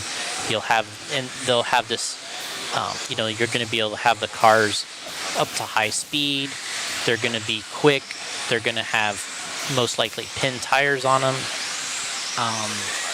The viewership there is just going to be like, I miss this. I want to do this. Like they're going to see that, and they're going to freak out. Like people were freaking out watching the Worlds on this, but when they see that, they're going to say, I forgot about this. This is amazing. It's cool, and you're talking about that, and I the last one I can think of, and you've been to all the Worlds. Was it Finland was the last one that was outdoors? Well, they did have the Worlds in China was outdoors. Okay. And that was but that was a huge track too. I mean, That's right. It's almost like an 8-scale track. Was that the one that Mayfield won? Yeah. Yes. So if you went to 2011, which was in Finland, that was an outdoor track. Well, and that was a natural surface. There was nothing on it. We ran the 2013 Worlds, which was in Chico at A Main's track, but they did sugar the track there.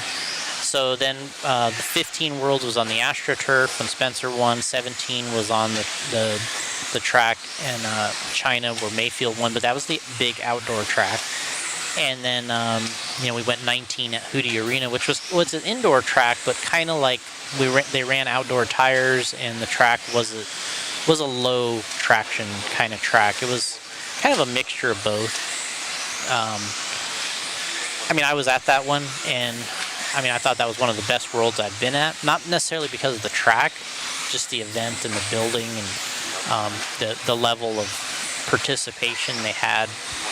But I almost thought we still had the wrong vehicle for the track in a sense. Like the vehicle, like everybody was kind of running the same vehicle, so it was kind of fair, but they really weren't like the perfect match to that Hootie Arena track, at least kind of like just watching. And then, of course, we skipped some because of COVID, and then we were back here on the slicks. But, I think what you're going to see when you see that one outside with the groove, providing the weather's okay, I think the viewer is going to freak out. Like, wow. Because it's been a long time since you've had a big broadcast race on an outdoor blue groove track. It's going to look completely different because you're going to be able to open the cars up. There's going to be, the power is going to be very visible. You're going to see a lot of these things that really doesn't translate inside. Like when you're in here, you're using a lot of power, but it's kind of in a different way. And and out there, I think you're gonna see it pretty dramatic, visual, I would think. Very cool. And yeah, it's just all these world championships coming up, and for what's JConcepts' kind of plan for this kind of outdoor 10 scale track? You guys haven't really been to obviously too many in a lot of years. Is there going to be some tire development, beforehand going out there, or you guys kind of know what's going on? This is the one for the 8 scale For world? the 10 scale worlds that's going to be out there. I mean, when I talked to, some of the organizers or the track representatives were here, and I had talked with them a little bit, and they want to settle on a pin style tire. I don't know if it's going to be our tire or whose tire it's going to be. Oh, that's right. It is. I'm sorry. It is control tire. Yeah. But, we're not going to make anything, I wouldn't think, special, but it'll be something, if it was our tire, it'd probably be in the Sprinter rehab range, is the tire that they were telling me that they like. There's obviously other pin tires out there, but those are the two in our range that I think they were looking at. But I don't think we'd make anything special for that event, because at this point, if they use one of the ones that's available, it kind of gives everybody the same lead in, right, to using that tire to practice or build up to it. So, what level of commitment from JConcepts does that actually have for like a controlled tire for a Worlds event? What is the process for that? I mean, I think we talked about it a little bit here at the Worlds, because they used AKA tires here. And Larry and I had talked along with Allison, and we decided that we didn't really want to be necessarily in the running to use our tire at that event for two reasons. It was going to require a huge allotment to have at this one event. So it basically would have took our most popular tire and made it, and we would have had to basically set aside thousands of these things for that event. And then two, we had multiple high-end racers who this is their home track. So every Worlds I've ever been to, there's always that, oh, well, he knows something about the tires here that nobody else knows because it's his home track, and his tire sponsors the one that is providing the control tires, so he's at an advantage. And I'm like, you know what? It's like we'll just agree not to be a part of the control tire, because I don't, I had Spencer or Dakota or Mayfield or Brock or whoever, one of our guys had won. I wouldn't want somebody saying that about them at this track, because they were going to be fast here anyway, because they had a lot of experience on the track. So I was like, you know what, if we can keep our tire in the rotation, continue providing it to the other events. They used the AKA as the controlled tire. We were fine with that, and it kept us out of that side of it. We concentrated on the other items and the other elements that are important to us, and gave us a little break from that tire part of that event, and it worked out okay. And in the end, it worked out okay. And then for us, we still were able to concentrate on, providing the tire that we like for 10 scale off-road to other events. So, dealers, customers, whatever. So we didn't have to allocate so many to the one event. And the other thing is, there's a lot of stress that comes with that. We've dealt with it before, and Larry dealt with it here, where they kind of misfigured the four-wheel fronts. We went over all that. They didn't have enough four-wheel front tires, and then they couldn't have enough in time, and they had to kind of change the amount of tires. And I think that that's something that you stay out of. For us, it's like, oh, hey, good, I'm glad it's not us. You know what I mean? Yeah. It's not like you blame anybody. It can happen to any of us, but you're just like, hey, at least that's not something that we have to get a black eye over on this thing. What is your opinion? Should there be an allotted amount, for these guys, that you can only purchase 6 sets per, let's say, per car or something like that? Well, you should. I think that you should probably be able to match the amount of. It is the Worlds, I think if you're on a budget at the Worlds, you're probably at the wrong race, to be honest. It's for the 150 best guys, and supposedly the 150 best guys in the business. If you're going to the Worlds and you're on a budget for your tires, you probably shouldn't be there. And that's fine. You could race. There's thousands of other races, right, where you don't have to race at that level for 2 weeks. If you're going to the Worlds and you're on a budget, but you're going to miss work for 2 weeks or whatever the case may be, and you're probably at the wrong event. You could probably pick something else. Even so, play devil's advocate for it from a manufacturing standpoint, where it might be like, oh, I have to send an unlimited amount of tires up there, or I know, okay, there's 150 guys times 12. Yeah. And then you're like, here's your tires plus whatever if there's missing something or something like that. You can match the number, I think. Match the number a little bit better. Yeah, I think what you would have is, I think you would set up so where however many qualifiers and potentially how many mains you could run, you should probably be able to have new tires for each one of those qualifiers and main events. Gotcha. Practice, I don't know how you want to really do the practice, whether you should have enough tires there so everybody could have brand new ones for every single practice run. I don't know if that, maybe there's something to that. But to me, if you're running the Worlds and you can't have a new set of tires on every time if you want to, I don't think that's good either, because now there's a tire game to that as well.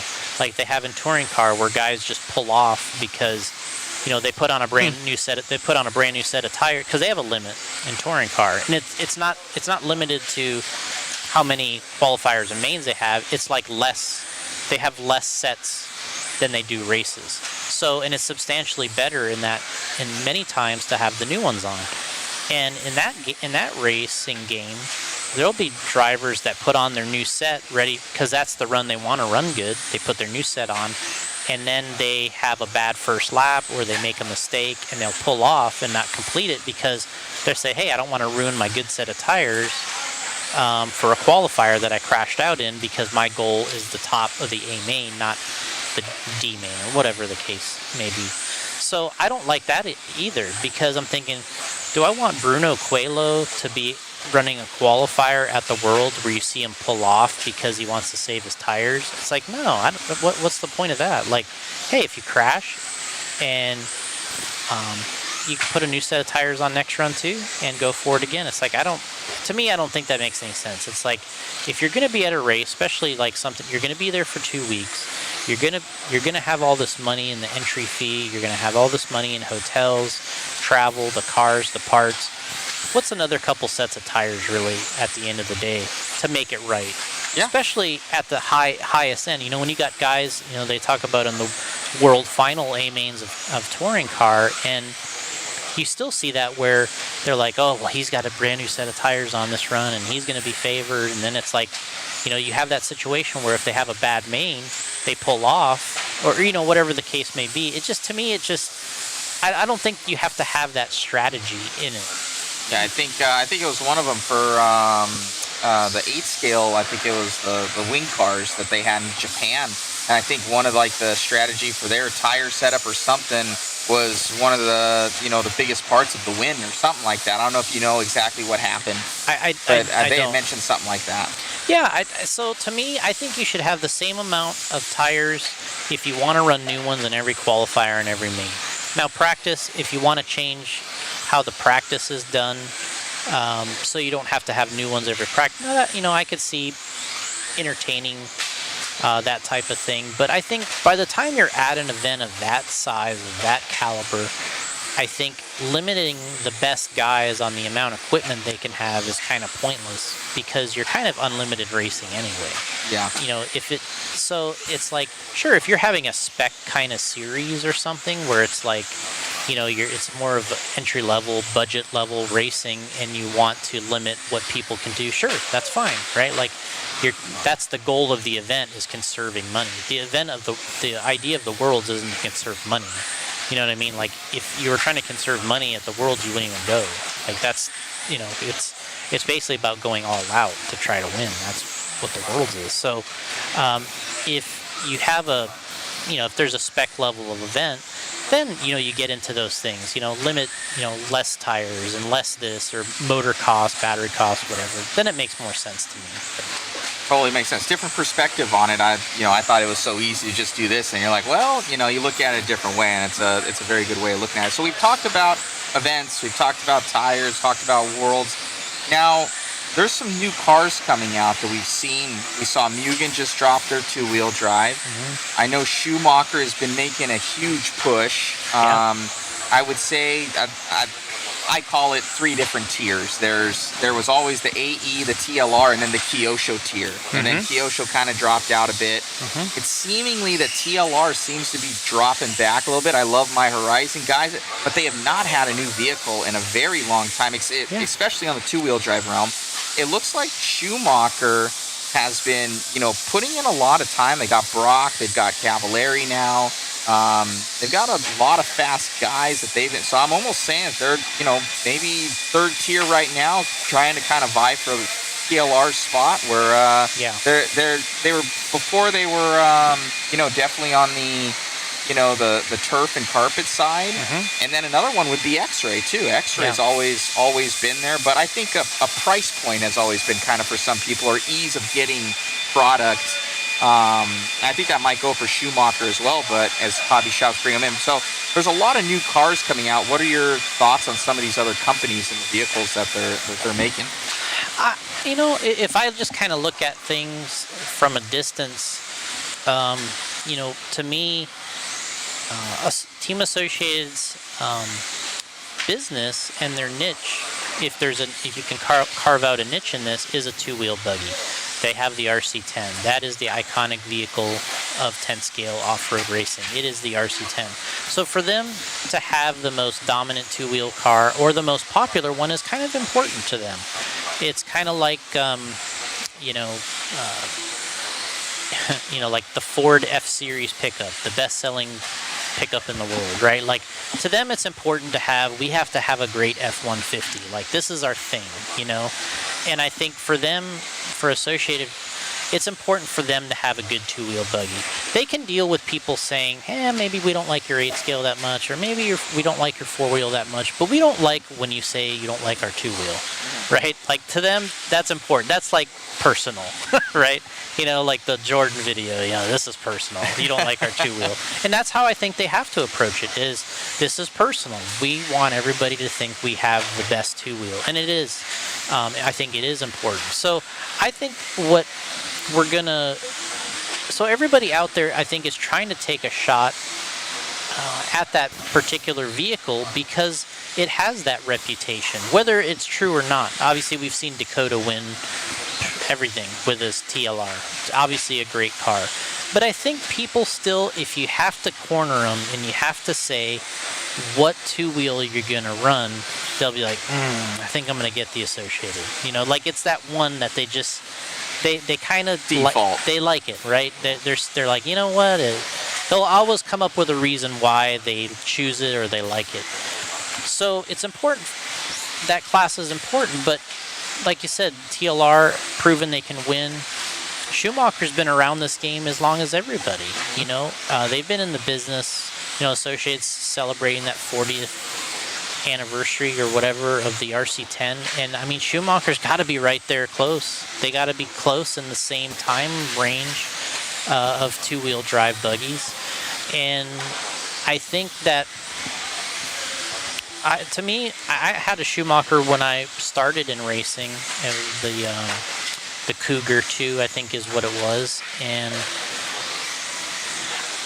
all I know is when I ran that car, it worked well, and I won races with it, and everybody thought it was great, but I wanted to have an Associated car. That's what I remember, is I just remember thinking that I wanted to be an Associated driver. I wanted to be the Cliff Lett, the Brian Kinwald, the Mark Davidas. To me, it was just like, hey, I know that this car is good, but I really like what this car means to them.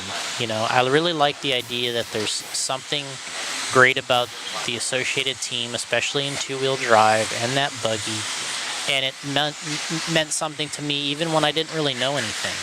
So I think that for Schumacher, I think they have some of the same characteristics of associated, where they have a lot of history in this business, and they have some of the things have always been in place for them, but they've never really had the talent of driver that the Associateds and Losi, for that matter, that driving racing ability has never been their strength over the years. They've always made good equipment. They've had good ideas. I think Cecil Schumacher invented, or was the first to introduce many things into 10 scale off-road, whereas a lot of people don't know that because of... I think they invented they invent the ball diff?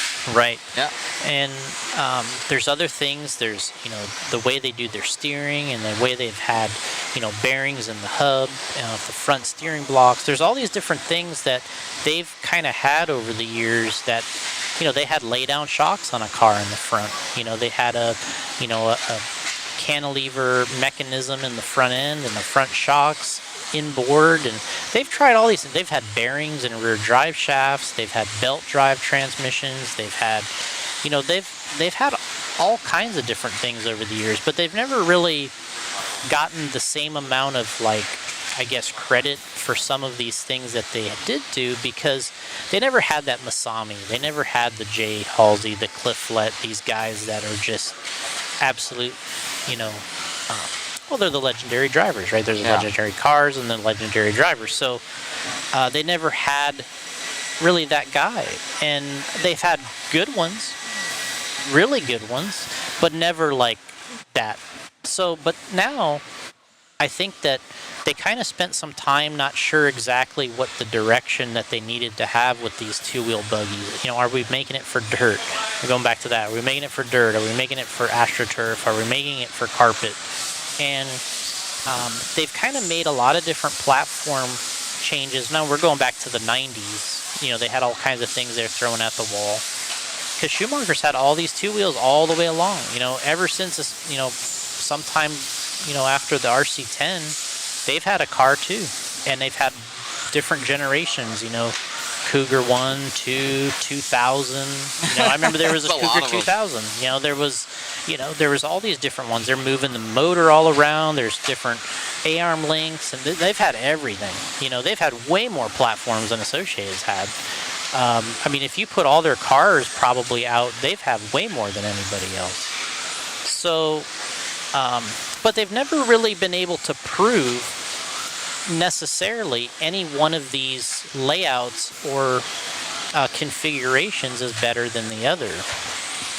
So it feels like until we really started zeroing in on the tracks being a little more high traction. So when these tracks got to a little more high traction across the board, I feel like that kind of helped them in a sense, because now they're like, okay, now we can tune to something. We can say, hey, this is the platform model we kind of want to use.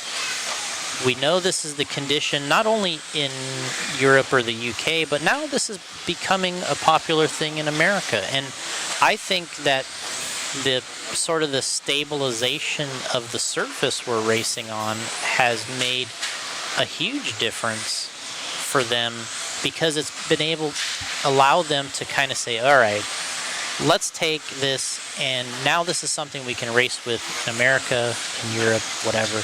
And then on top of that, they got their guy, right? They got their Mikhail Orlowski. They got their guy. He's kind of their Bruno. He's kind of their Spencer Rivkin, whatever. He's finally a guy that can race at the level of those guys with equipment that is being refined on a level that's capable in these conditions that we're seeing in more areas. And I think, like you said, I think they do have the product now. They have trucks. Before they used to make a truck, and like everybody, they would just put truck wheels and a body on a buggy, basically. That was in the 90s. That's what I had.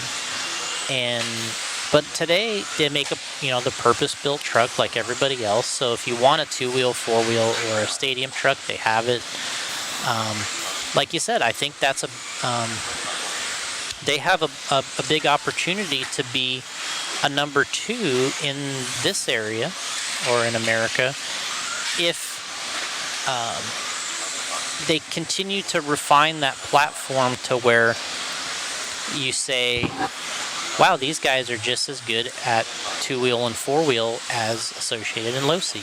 And I think that's what has kind of lacked over the years, is I think the general customer just doesn't quite believe like they do in some of these others. So I think if you, with all this happening and these refinements, you got the driver now.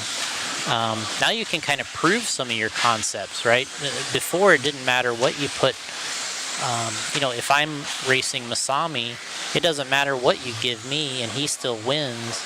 You're going to say, hey, my concept was dumb because I didn't win. And Masami, ends up winning. So that's essentially what could happen in the old days. Yeah. Today, you kind of have to have that Masami and you have to have the right equipment.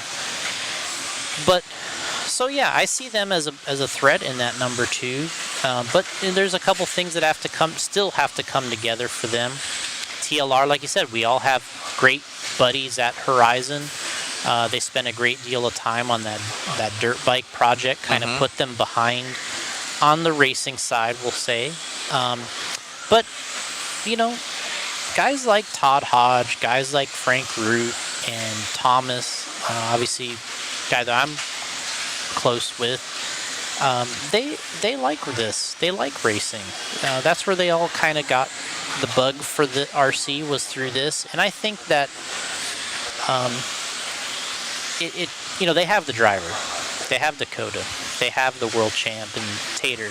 But really, what you have is Dakota's the guy that's kind of your consistent factor. He's doing it in all these classes. He's doing it across the board. He's never ran a different vehicle ever. Like he's only ran a TLR or a Losi car, which is huge in today's game. There's nobody else out there, I don't think. Maybe Spencer, but he started with a Mugen 8 scale. But I don't know if anybody's been as long as Dakota for a sponsor. Yeah, I mean, he's probably done it for at least 20 years. That's what it feels like. Yeah. So he's been running that stuff. So they have the driver. Now, for them, they have to connect the latest, greatest to that driver. The shame about the Worlds is it's the biggest win they've probably had in 20 years, but they don't really have the vehicle to back it up. If they had the new car, the updated platform, that'd have been the perfect timing, right? Tater wins the Worlds, Schimmel, Dakota, they all looked fantastic at the Worlds in 2-wheel. It'd have been great, but they didn't have it. Now the kind of buzz kind of wears off, right? Today's day, it lasts like 2 or 3 weeks, the buzz.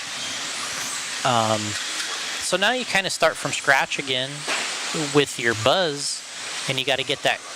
Obviously, there's going to be a car at some point. They're still sending racers and drivers, and they have team managers for a reason. They're going to stay in the game, and they got to get one out. They have the number 2 spot, right? They have, that's there for them, right? Yes. It's like if they exist and they're into it and they want to be decent at it, they have the number 2 spot handed to them.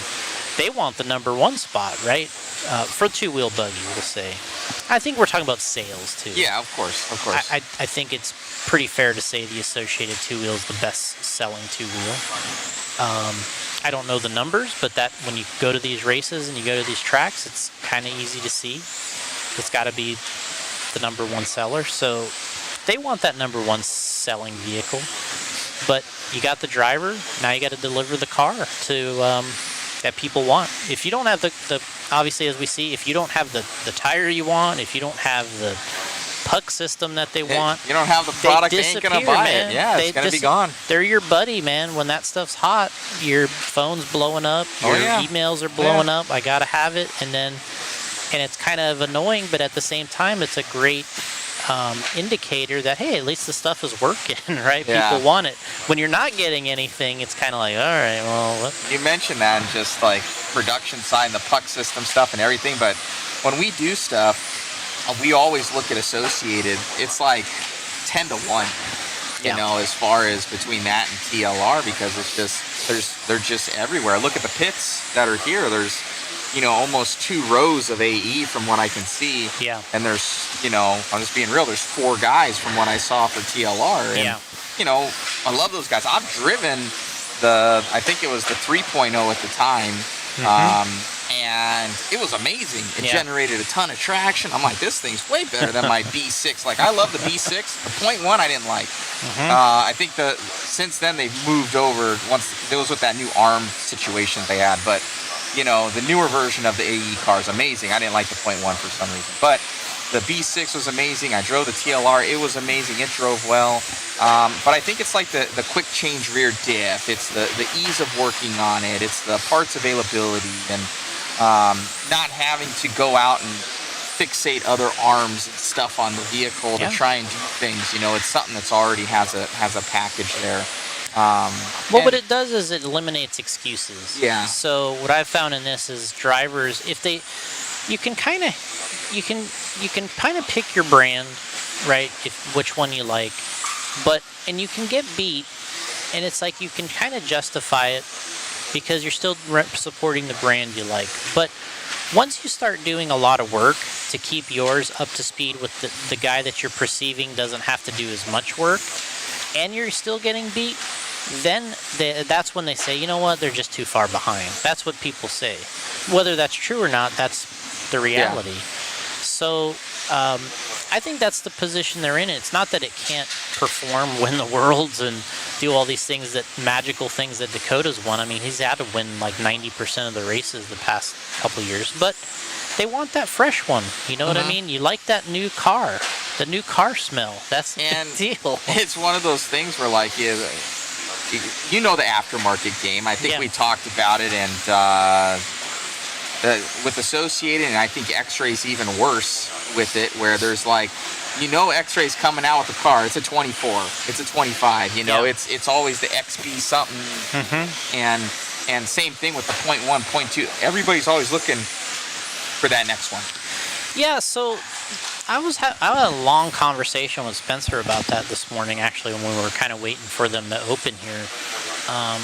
But we'll talk about X-Ray first, because that's one of the other ones in the running, right? Like, they have a great, what you hear about them all the time, they have great quality, you know, Sorry to interrupt you. Can you hand me that water right there? They have great quality, the parts and this and that, and people love it because of those things.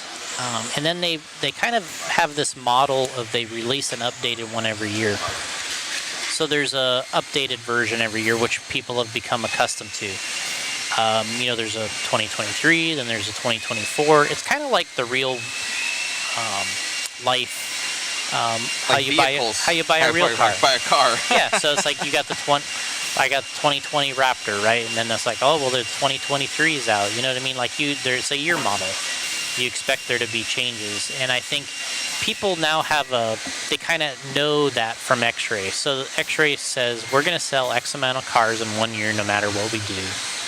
And what they just plan on is we're going to have next year's model, and we want those people to buy next year's model kind of automatically.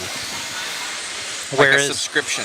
Yeah, and it really is. And Associated's model is essentially, well, we're kind of like secretive on when we're going to release that new model. 2 weeks. Even though you know there's going to be a new one, you just don't know when.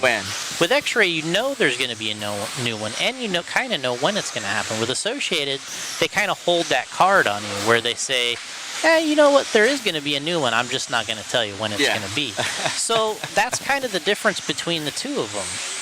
And but with X-Ray, you know, they just made a new car, and something about their vehicles, I don't know if it's just something that I pick up on, is it's always kind of, I don't know if it's the way they always design their parts or the look But I always have a hard, same with Mugen, is I always have a hard time just glancing at them, noticing the difference between one versus another.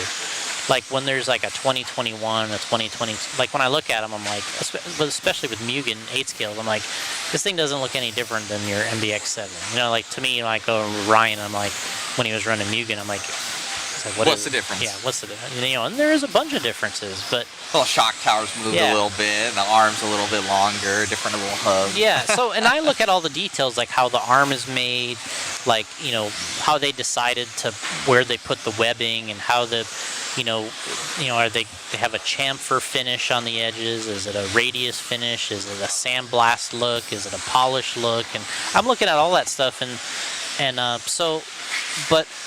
Those cars are similar, but it looks like this time around with X-Ray, they've made more changes to their two-wheel than they typically do, and it's a little B6-ish. You know what I mean? Like the front, you know, is kind of redesigned to be. It looks more like a B6 to me. Like you know, the shocks are on the other side of the tower, like a B6. They've essentially. They kind of made their own version of our F2 body. They made their own version of our P2 body. So it's kind of like their update to their car this time around.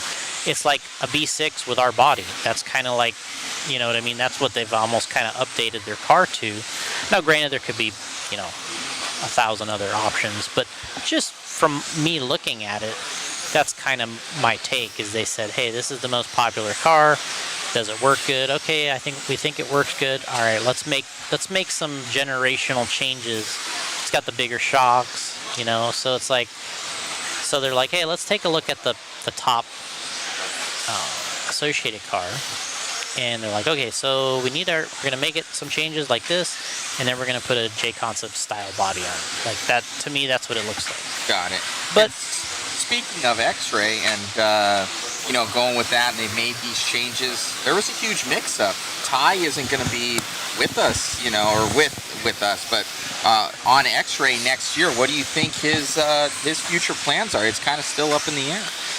Yeah, I mean, I think what I see with that is it's a very big and expensive program to have Ty Tessman and his dad and his mom. It's kind of like a family thing, right? And I think when he was younger, it was easier because, you know, if you're 12 to 15 years old, you kind of need a little more help, you know, with your racing, your pit crew, your pit people.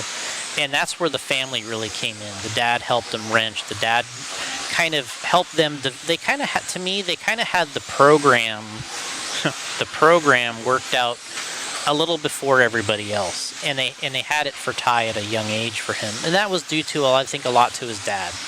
Was, if we're going to do this, we're going to do it right. That means this, this, and this, and then we're not going to skip steps. The 110%, you know what I mean? All that kind of stuff, I think, is what their program was about. But as you get older, and now I don't know the financial side of it, but in my experience, having two people that you're supporting, not only to attend the events, you got double the expenses there. You got, of course, the drivers always ask for a better salary. I'm sure the team managers ask for a better salary. So now, and then, you know, the mom is an element too. I wouldn't think she's a paid part, but I think there's a lot of work on her end. Like, I think she was probably, and again, I'm just guessing, but if I had to guess, a mom's work is never done, because it's like they're the ones that have to do all the stuff that the other people don't want to do, right? It's like, hey, will you email so-and-so for me, or will you go get us food, or will you do this? And they're like doing all this stuff that you're trying to like wrench, race, turn marshal, wrench, and you're like just, and then you have to have that other piece to the program. So that's a big, so for them it's almost like three people. When they were at their peak in RC, it was a 3-person program. That's expensive, right? Very. That's a very expensive program. And then as you get older, you know, if a driver's into their 20s or getting into their 30s, pretty soon they have family, right? You know, if Ty's married, or they want to have a family, you know, like our guys, like Mayfield and Obviously, we got Tebow. He's a big Cavallari. Cavallari. They all kids. have families now. So you have, and when Cavallari was younger, his dad used to do all the travel with him, right? So you had Cavallari, his dad. That was a team, and that was an expensive team too. So, but it got to the point where now, in Cavallari later in his career, he has a family, but it's not in the budget to them really to send his whole family there to help his race. So I think, to make a long story short, I think the decision has to be, well, with Ty, can he do it without the family? Because obviously the budget isn't there to support that program without going too far. Maybe they'd have to, sure, maybe if you had to move and dedicate a whole different thing to a manufacturer, or maybe you could get that big of a deal. But now he might have to figure out a way, if he wants to continue to race as a career, he has to figure out how to do it by himself. Can he go? Is there a team, another member of the team that can help him pit, can help him get on the track besides his dad? Because his dad might not be getting paid to be there, or whatever the case may be. He has to do something else. It's completely changes everything for him. So I think he's got the skills and the talent. Obviously, he won the Visions this year, the Vision race there in Oklahoma.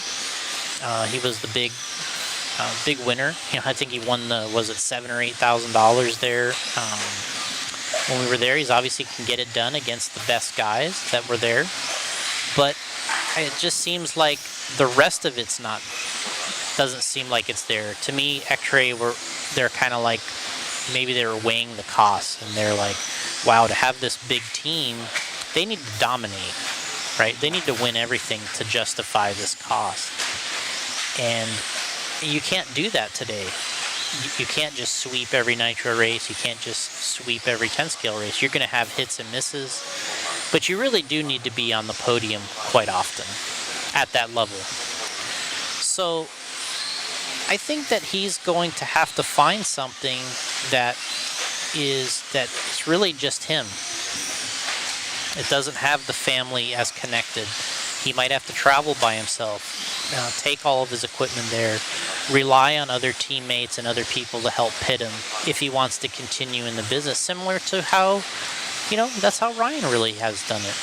He probably spent his best driving years with zero mechanic. I mean, now he's got Mike Trudy that helps him. But he probably spent his most talented driving years without a mechanic. Like, he was like, I'll find a pit guy. If Adam Drake doesn't make the main, he can help me. If so-and-so doesn't, if Tanner Denny doesn't make the main, I can get Chris to help pit. Well, if then he makes, that was how that's how Ryan's pit was. It was like, he could be somebody different every single time. Brent, when he's on Associated, it's like, well, maybe Brent will pit him. Well, but Cavallari's on the team. The Cavallari qualify higher. Maybe Brent's going to pit Cavallari, so then Richard will pit Mayfield. It's like, he didn't have a pit guy. It was just like, who was there that maybe could get the job done. And, now his little bit of stability, he's older, and now he has that a little bit of stability, which has been rare for him. But for Ty, he almost has to do it in reverse. He might have to come in with just him and his radio and his equipment and be like, all right, who's here today that can pit me and get the job done? And they put the headset on, right? That, if you want to continue to race, that might be what he has to do. Man, so it's could you think of any good companies that'd be a good fit with him? I was thinking kind of Mugen. I know him and Adam are decently close. Yep. And speaking of their new 10-scale program too, they got that new 2-wheel drive coming out.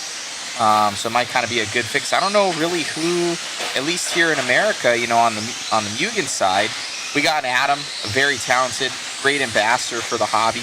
But like you said, like that one guy, at least that's always going to be on the podium at these bigger events. For Mugen, I don't see it right now. Yeah, I think basically you got Adam in the United States holding it down, and then the young racer there from California, Frankie.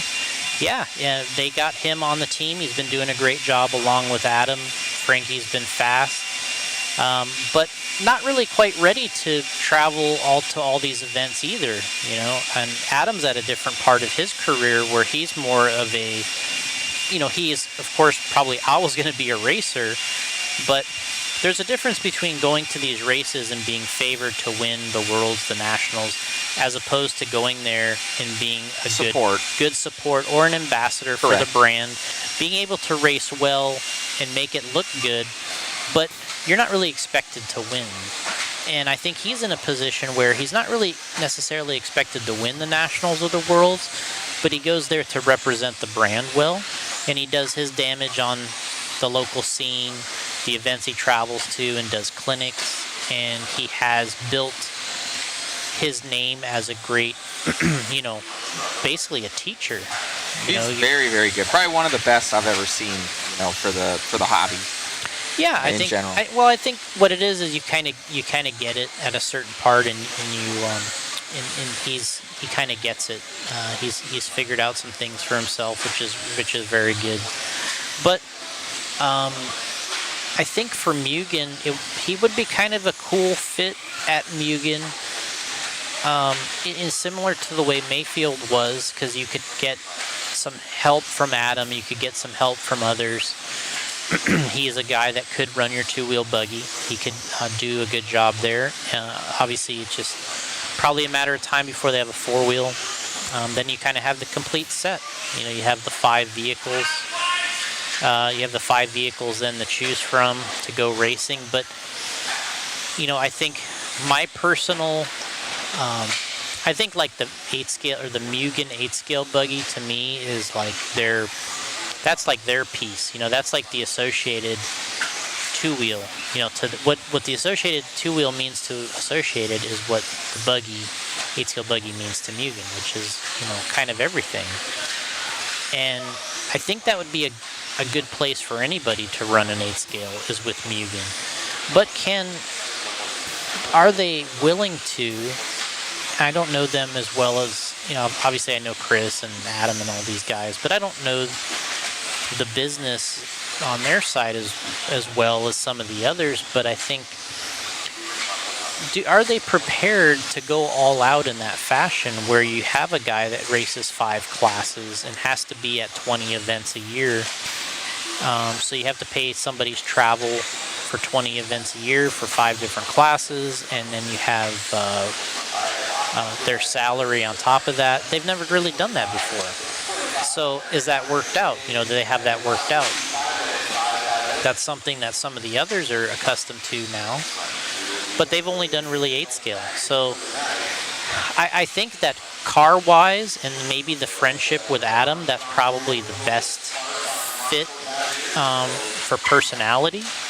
But maybe I'm a little unsure about their willingness to go all in with 5 vehicles at that many events a year for one driver. That's the only thing not to say that they couldn't do it or they won't do it, but that would be the only thing I would say I'm not 100% convinced of, I guess. Other than that, it gets to be very difficult to find a hole to kind of fill in, to put him, because you're going to want to be a top guy wherever you want to go. S-Works has a lot of drivers. Associated's kind of full. They have the world champ in 8-scale. You're kind of maxed out there. TLR has the driver. They have the support group behind that. I don't know that they're ready to do something like that for another driver. Kyosho, they got Brian Lutz, Felong, that kind of like almost probably guarantees it's not that brand. Mm-hmm. HB seems to have the car everybody wants, but the team is not necessarily the one that everybody wants, because that's been sort of an issue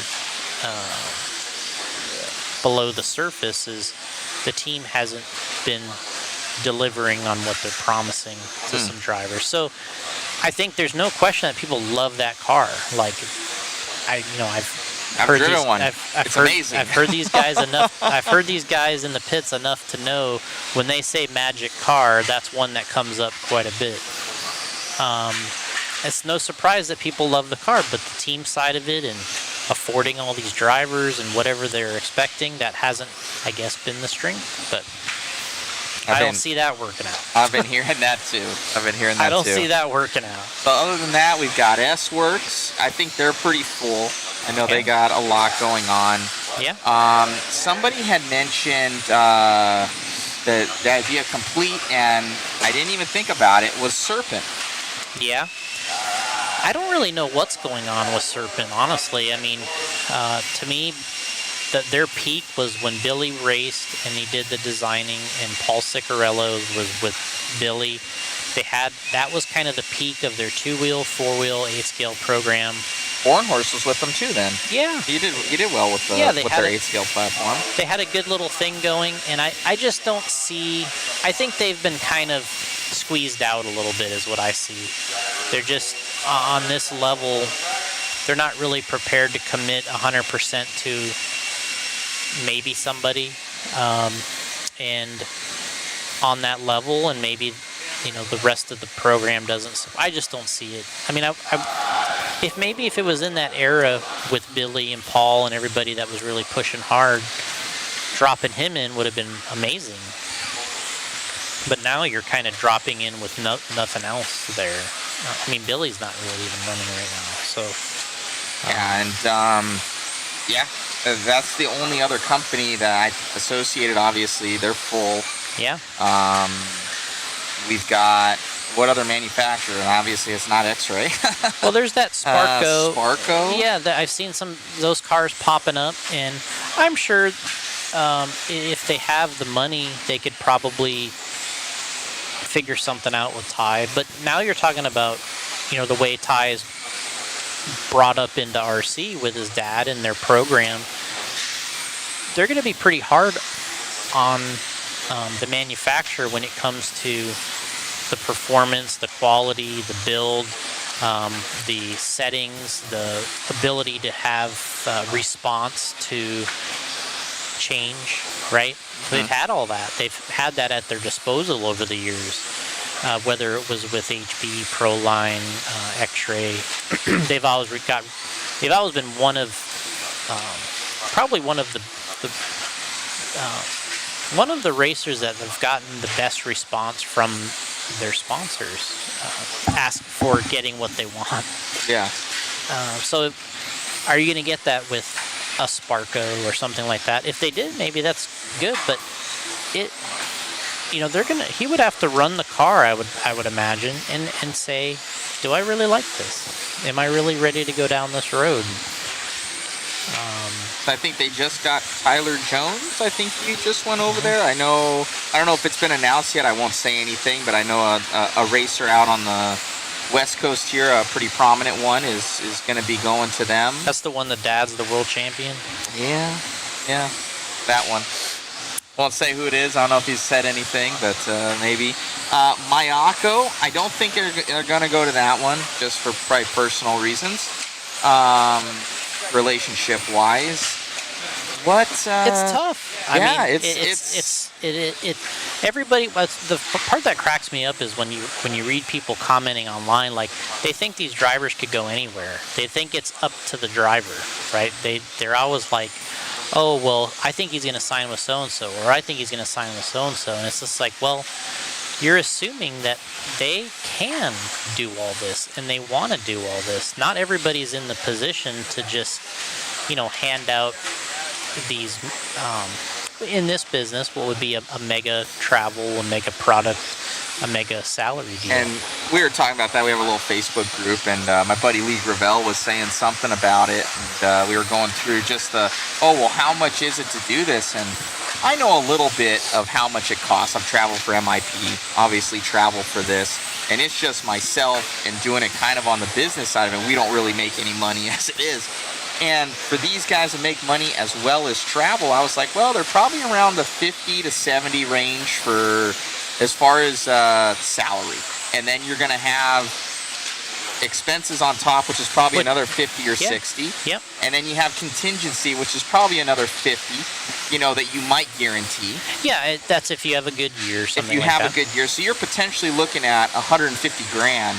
And then you didn't count the product yet either, right? Yeah, I did not even count the product. So 50 grand in product or whatever it may be. Yep. So you're looking at sub $200,000 Yeah. for this person. And, does this move the needle, and then above that, right? Does this move the needle $600,000? Yep. And that's on the conservative side. Yep. Multiplying it by 3, that you have to make some money on this, to pay for this person. Yep. Or let's make it easy, $500,000. To say this guy made me $500,000 to say, oh, okay, well, let's re-sign his contract next year. It's a lot. It is, yeah, and I think that's what is going to end up happening here is you kind of come into that that time where they have to decide because they kind of have to go all in. You have to go all in for something like that, and are they willing to go all in, like a Sparko or whatever? Are they willing to go all that far in on the driver? So I think that. Yeah, I guess the other thing you have to consider is you could retire. You could say, you know what, I've done my time in this. I've decided that I've done everything I can do. I've done it with my family. I've done it my way.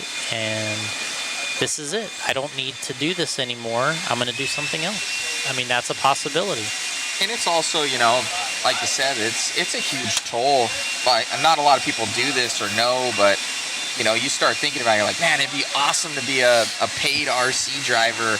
But these guys aren't like, in other words, they're not making like NFL player money, can't retire. or you can't retire on this. No. You retire from like Masami.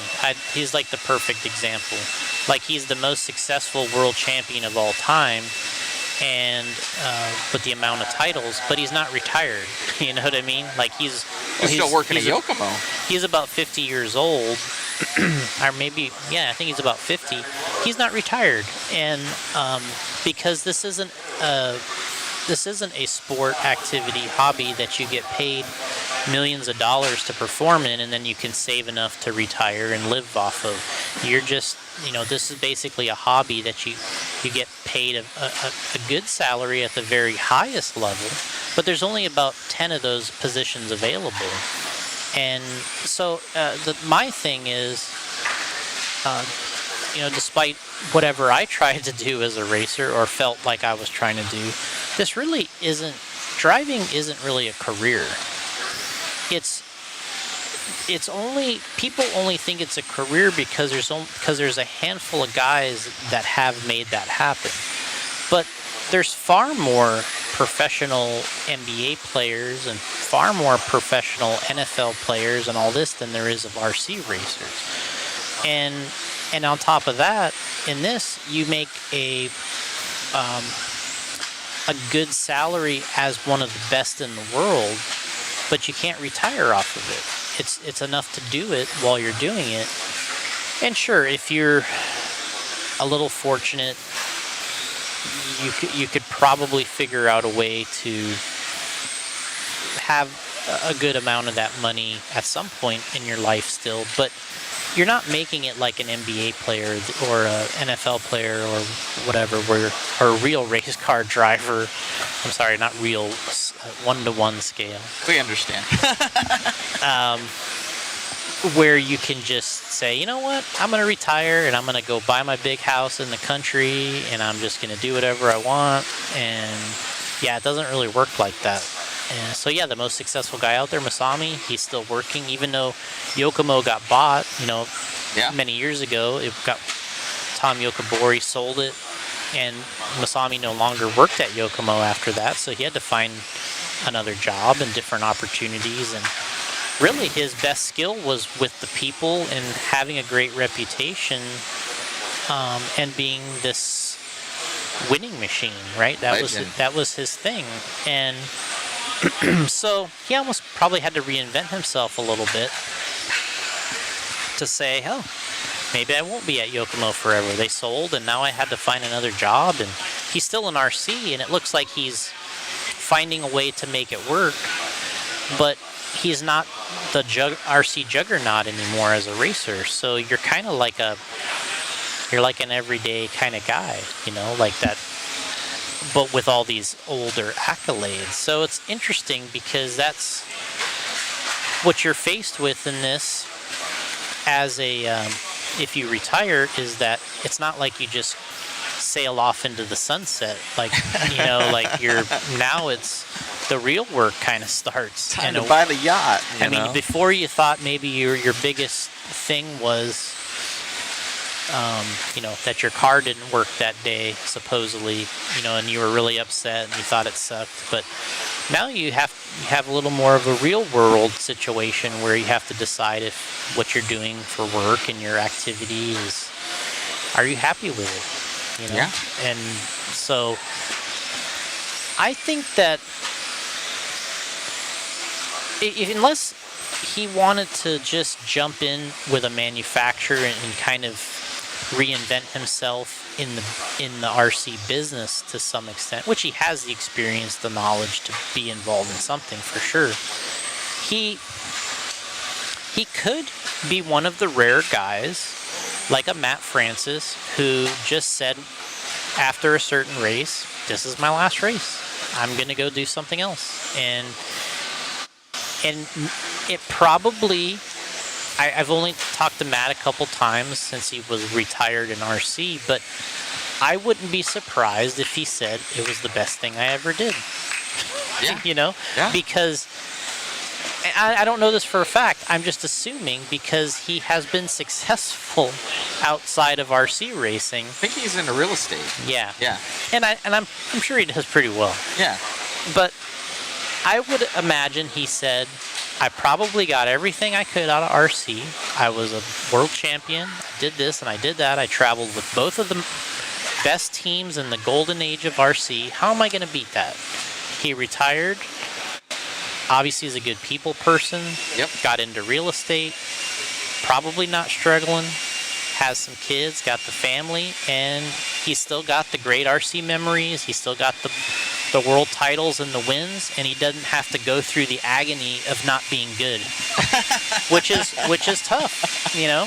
Because at some point, the agony of not being good at what you're good at is horrible. Yeah. When, you know, if you're one of these super talented professional athletes, the worst thing for anybody, I think, is when you're no longer good at what you have been known to be good at. And I think that that's really painful. And I think that sometimes it might not be a bad idea to just say, you know what, I'm going to get into real estate, or I'm going to get into one of these other things. I've been a world champion. I've been a national champion. I've done all these different things. I don't want to take this to a point where I hate that I'm driving my car because I'm no longer a champion.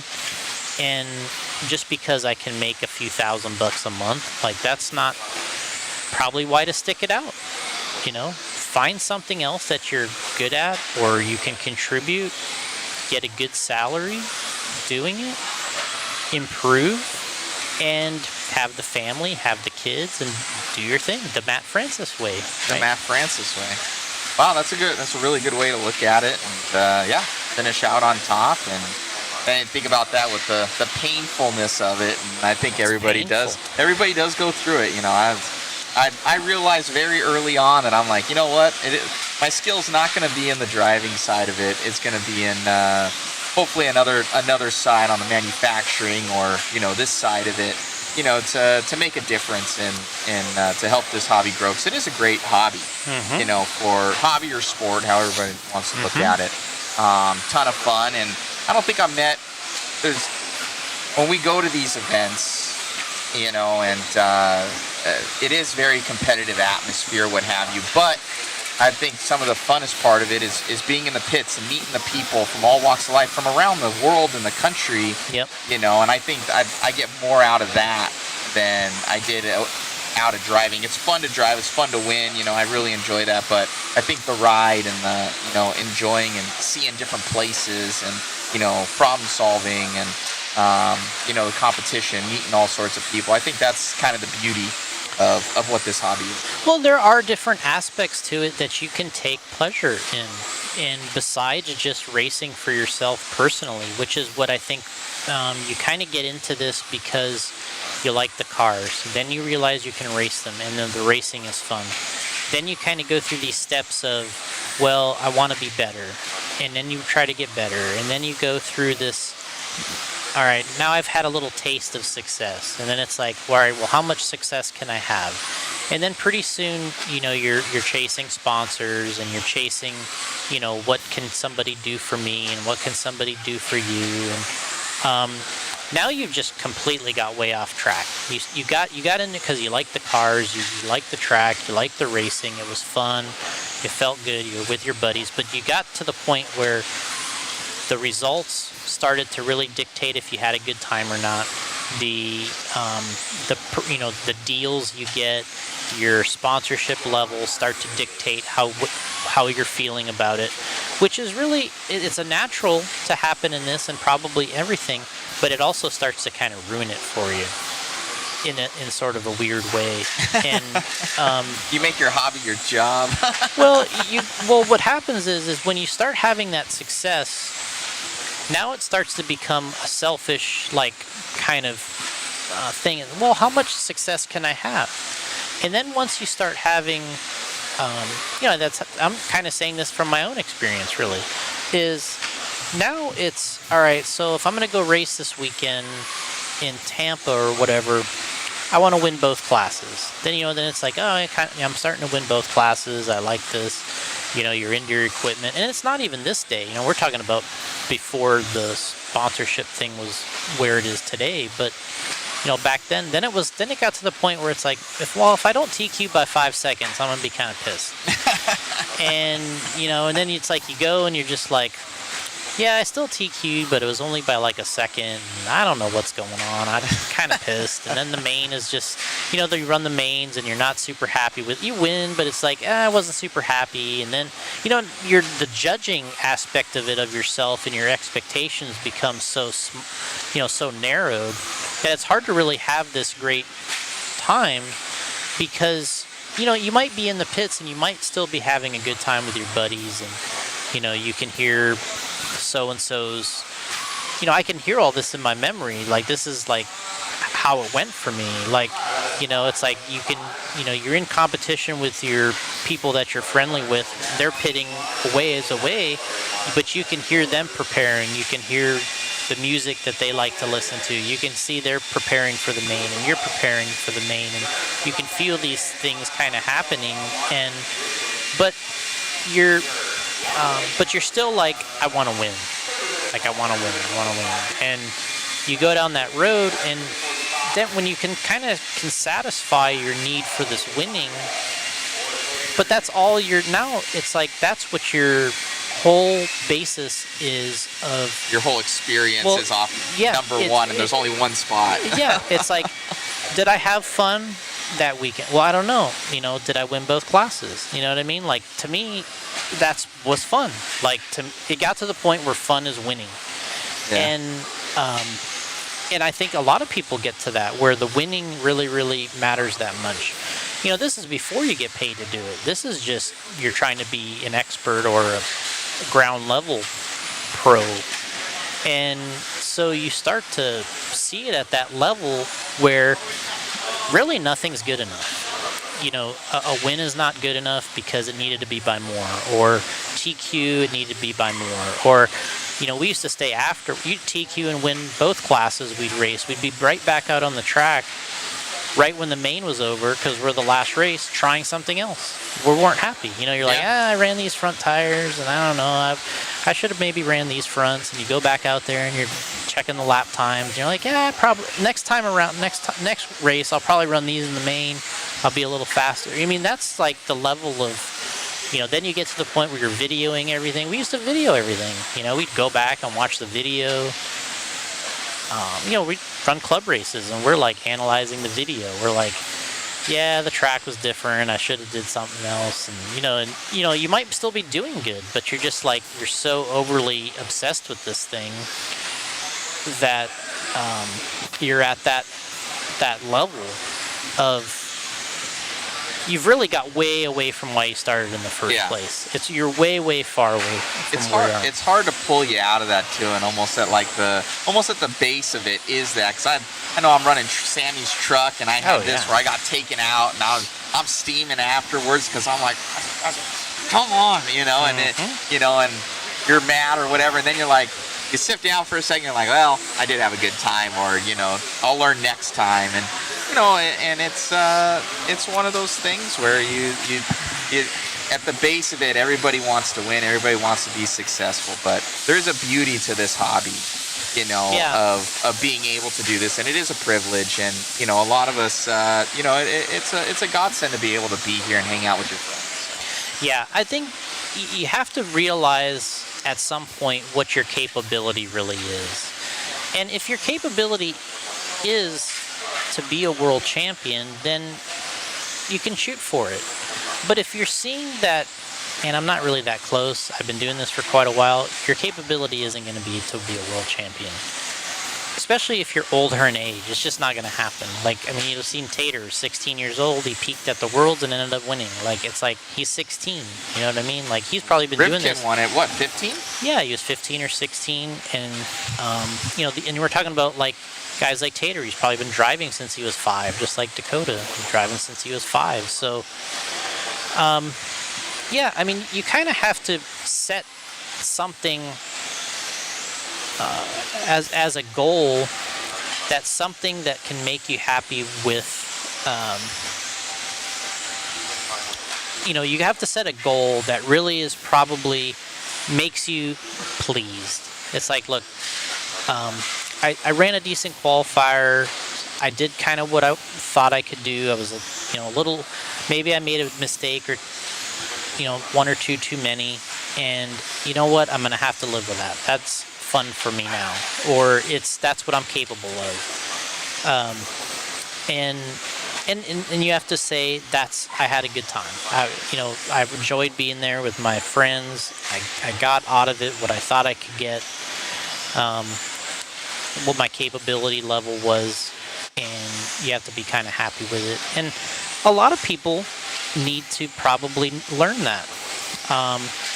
It's easy to say, like in the chat here, have fun, don't worry about winning, but until you start winning. When you start winning, now that's the expectation.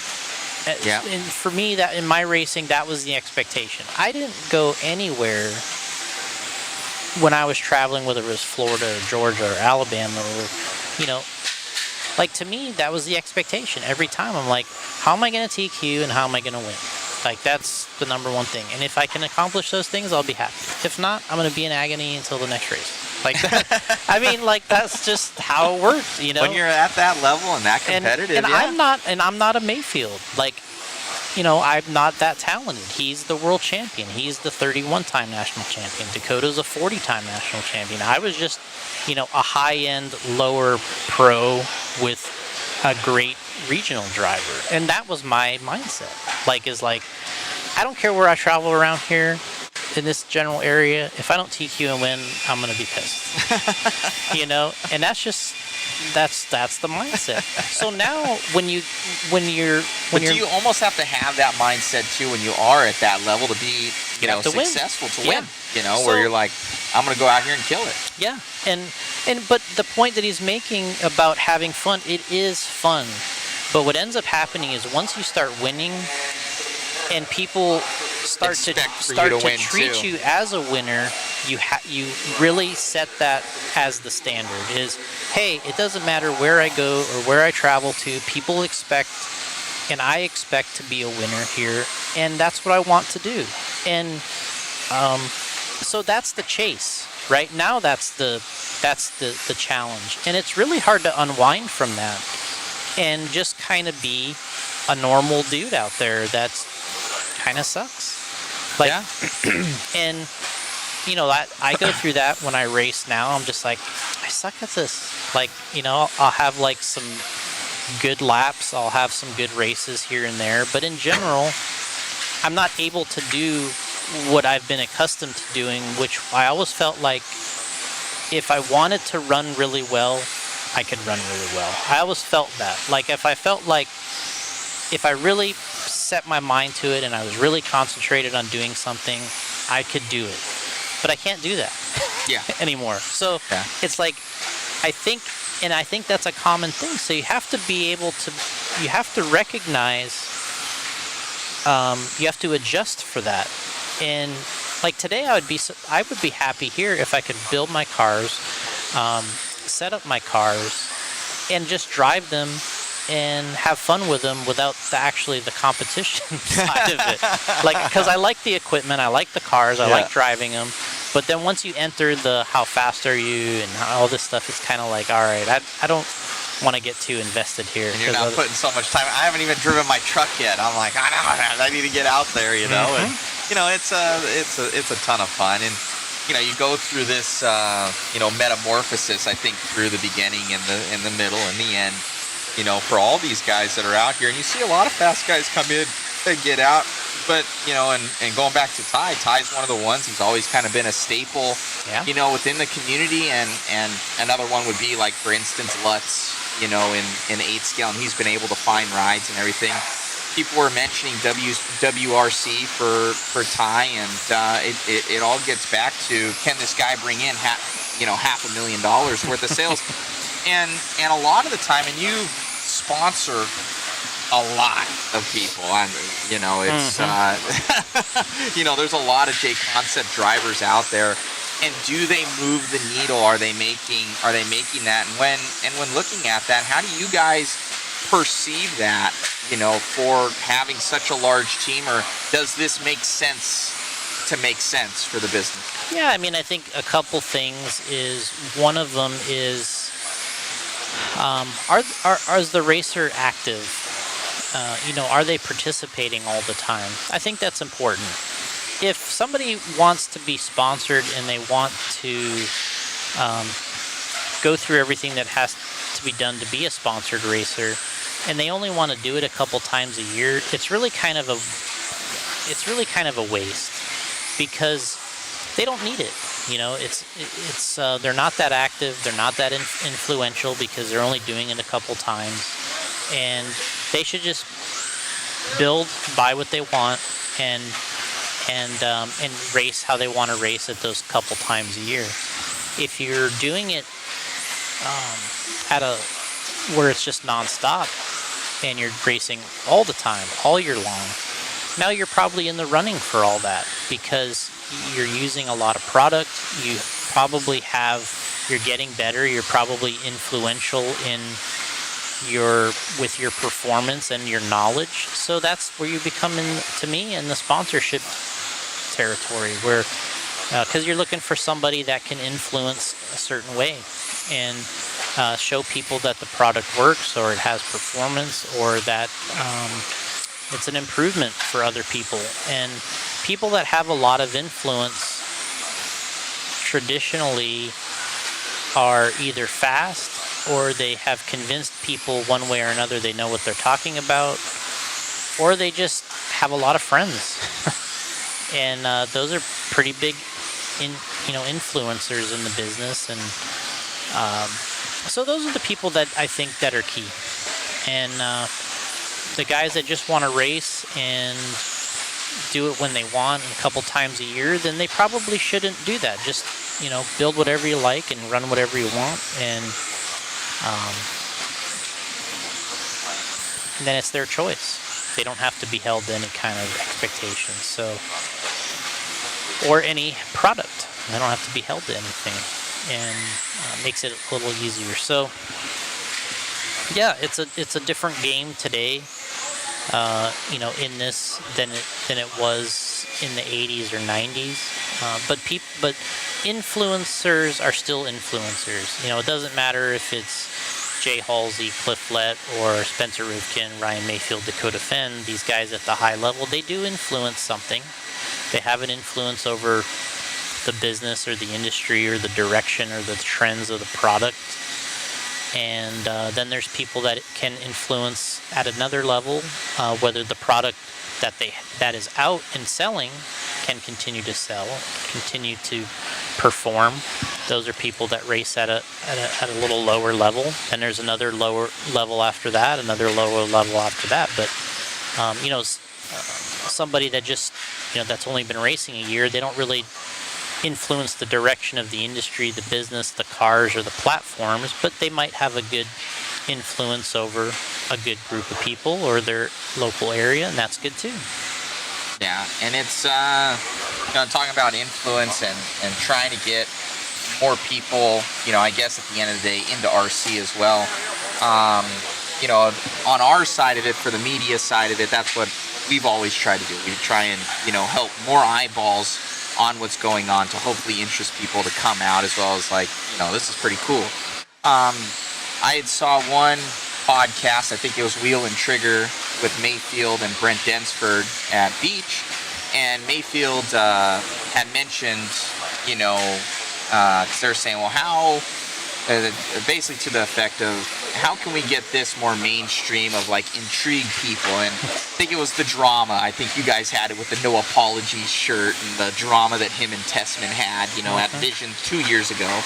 And Mayfield was talking about it. We're like, I really wish we would have got, Spencer after his 4-wheel drive, against Ungaro, of how, kind of emotional that was for him. Yeah. And almost like where Joe Rogan gets down there and what's his face just broke his leg, and how does this make you feel? Yeah. And how, but for us being on the media side of it, we've gone up to Mayfield and those guys, and they're so pissed at the time. They don't even want to talk to you. They're just dude, get out of my way. And to see somebody do that as a viewer, be like, oh man, he's pissed off. So how, all these drama shows, and shoot, I'll watch The Bachelor with my girlfriend or something, and you're looking at it, you're like, what's going on over there? Because you look at the drama of it. How do we capture that, do you think, for our industry?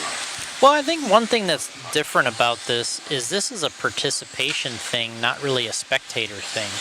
So I think one thing that is kind of, I'm not saying that we get wrong, but what people always try to sell you on this is they try to say, well, we need, can we get spectators and people to view it on TV? And I think it's different because in this, I don't think this is a spectator sport. I don't think that it's really necessarily a great event to watch. Format maybe. And I think what it's great to participate in. So it's like golf. So I don't think that you have to be able in this. I think what we need is to convince people it's something that's great to participate in, not watch. And so when people tell me, oh well, we're gonna have all these spectators and that's gonna be so great for racing, and I'm like, well, but it's all going to go to Traxxas. If anybody is a spectator to one of our 8-scale buggy races or these 10-scale off-road buggy races at the highest level, it looks fantastic. But the entry point to get into it is very expensive at the racing level. So if you do luck out and one of these spectators is thinking, all right, I'm going to get into RC, it's probably going to go to an RTR car, right? It's going to first go to Traxxas, or it's going to go to Arma, or it's going to go to one of these vehicles that has a lower entry point, because that's what everybody does. First thing that, for the most part, they just say, well, what can I get that's kind of like that? Because I don't really want to put $2,000 in it. I kind of want to get into it for $200, right? And then that's what they get. So then from there, their experience from there is kind of what kind of determines how far they go. I have a friend that bought a Slash. I met this kid when I was kindergarten or first grade. He lives in my town. I've known him since kindergarten or first grade. And when the Slash was hot, for some reason he bought a Slash, right? He knows I've raced RC cars since whatever, the 80s, or had them. And for whatever reason, he bought a Slash. But I guess what I'm saying is, once they get that vehicle, they have to have such a great experience with it that they're willing to go to the next level, and then the next level after that. Because when they have that Slash or that RTR vehicle, sure, their level of commitment is, I'm going to go out, throw a battery in it, go drive it around, do some backflips, jump over my house, whatever. That's their level of commitment. Once it breaks, they throw it down, and are they going to fix it or not? I was at Mayfield's house last night. He has 4 Basher cars, and they're all broken. And he's like, yeah, all these are $6 away from running again. He goes, they run. He goes, but all 4 of them are broke, but they're just sitting there on the shelf. And he's like, so I think a lot of people get these cars and they play with them, and that's kind of their level of commitment, is that, hey, I've done it. Like my friend, he bought the thing, he played with it out front, he drove it in the grass, he drove it on the street, and he's like, yeah, I get it, it's kind of cool. But he didn't say, all right, I need to get an 8 scale. You know what I mean? Like, he was not like, all right, I'm ready for the big time, I'm going to get me an 8 scale because I want to put, when an 8 scale is ready to run, and it's probably, you probably have $2,500 in an 8 scale nitro buggy by the time before it even hits the track. So he's not ready for that kind of a commitment. And I think that's most people's perspective on this, is I think it's cool. I think it's really neat. But my level of commitment here is more like $200, and I'll throw it in the back of my vehicle. And then when I'll play with it when I feel like it. And when it breaks and I don't feel like going to get it fixed, then it's over. I'm going to either throw it away. And then we have a really small people that move to the next level, and they're racers. They have a racing mentality. They have this kind of detail-minded, aspect to their personality. They like when things are their way. They like it to look a certain way. And then those are the people that we kind of attract on the next level, because to them, it's a small race car, and it's a small scaled down thing, and they like that side of it. And those are the people that get into this, I think, that actually continue. They can become lifers. The Scott Spear, the Richard Lakes, these guys, they love the cars, they love the equipment. Like me, you like looking at it, you like messing with it, you want it to look a certain way, build a certain way, and it's a much deeper level of commitment to get there. So I think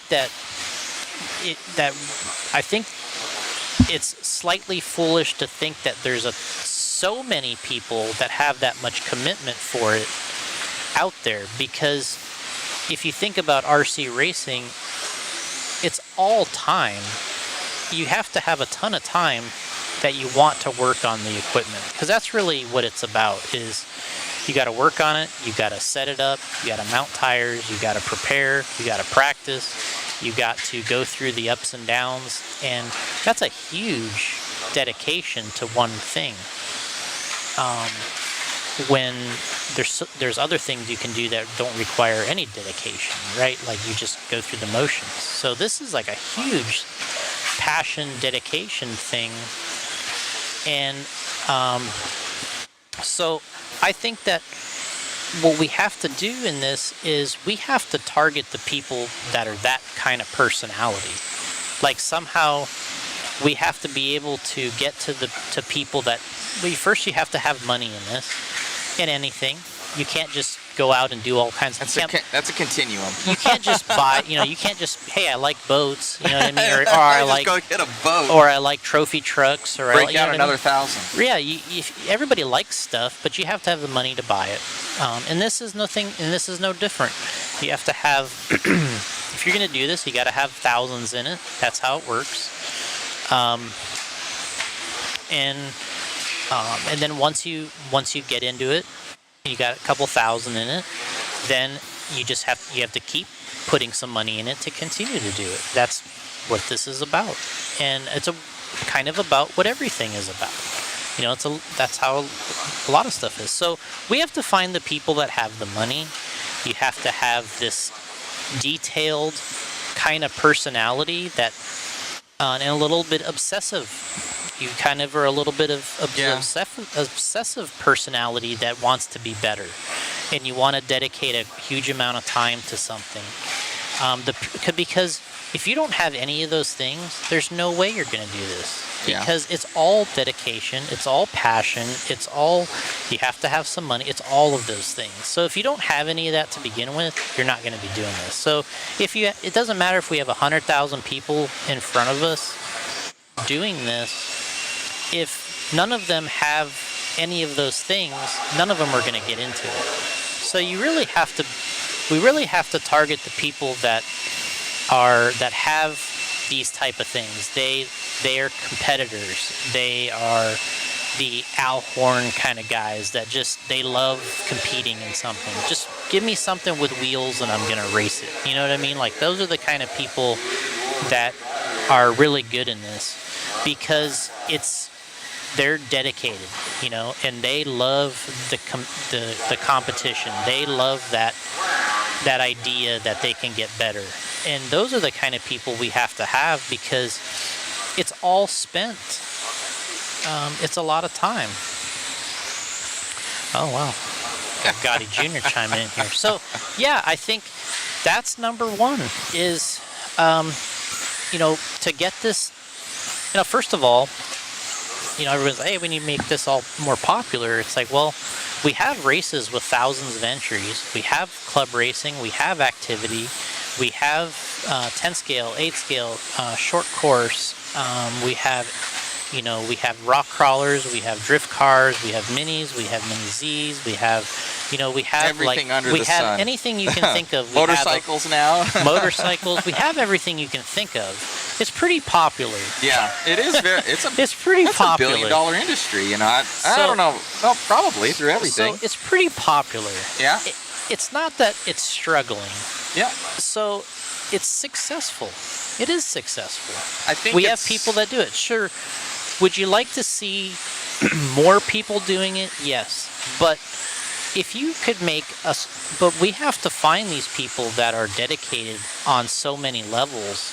That's what makes it tough. Hard, yeah. And so, because and it's also an age thing, because people think this is a kid's sport. It's really an adult sport that's also enjoyed by kids, because the adults are the ones that have to write the check for it, or run, or double click your phone for your credit card, right? Yeah. That's and so you have to have the adults to sign off on it for a kid to get even in it in the first place. And I think the hard sell is when an adult isn't infatuated with this, is for their kid to say, I need a $2,500 8 scale, and they're thinking, why?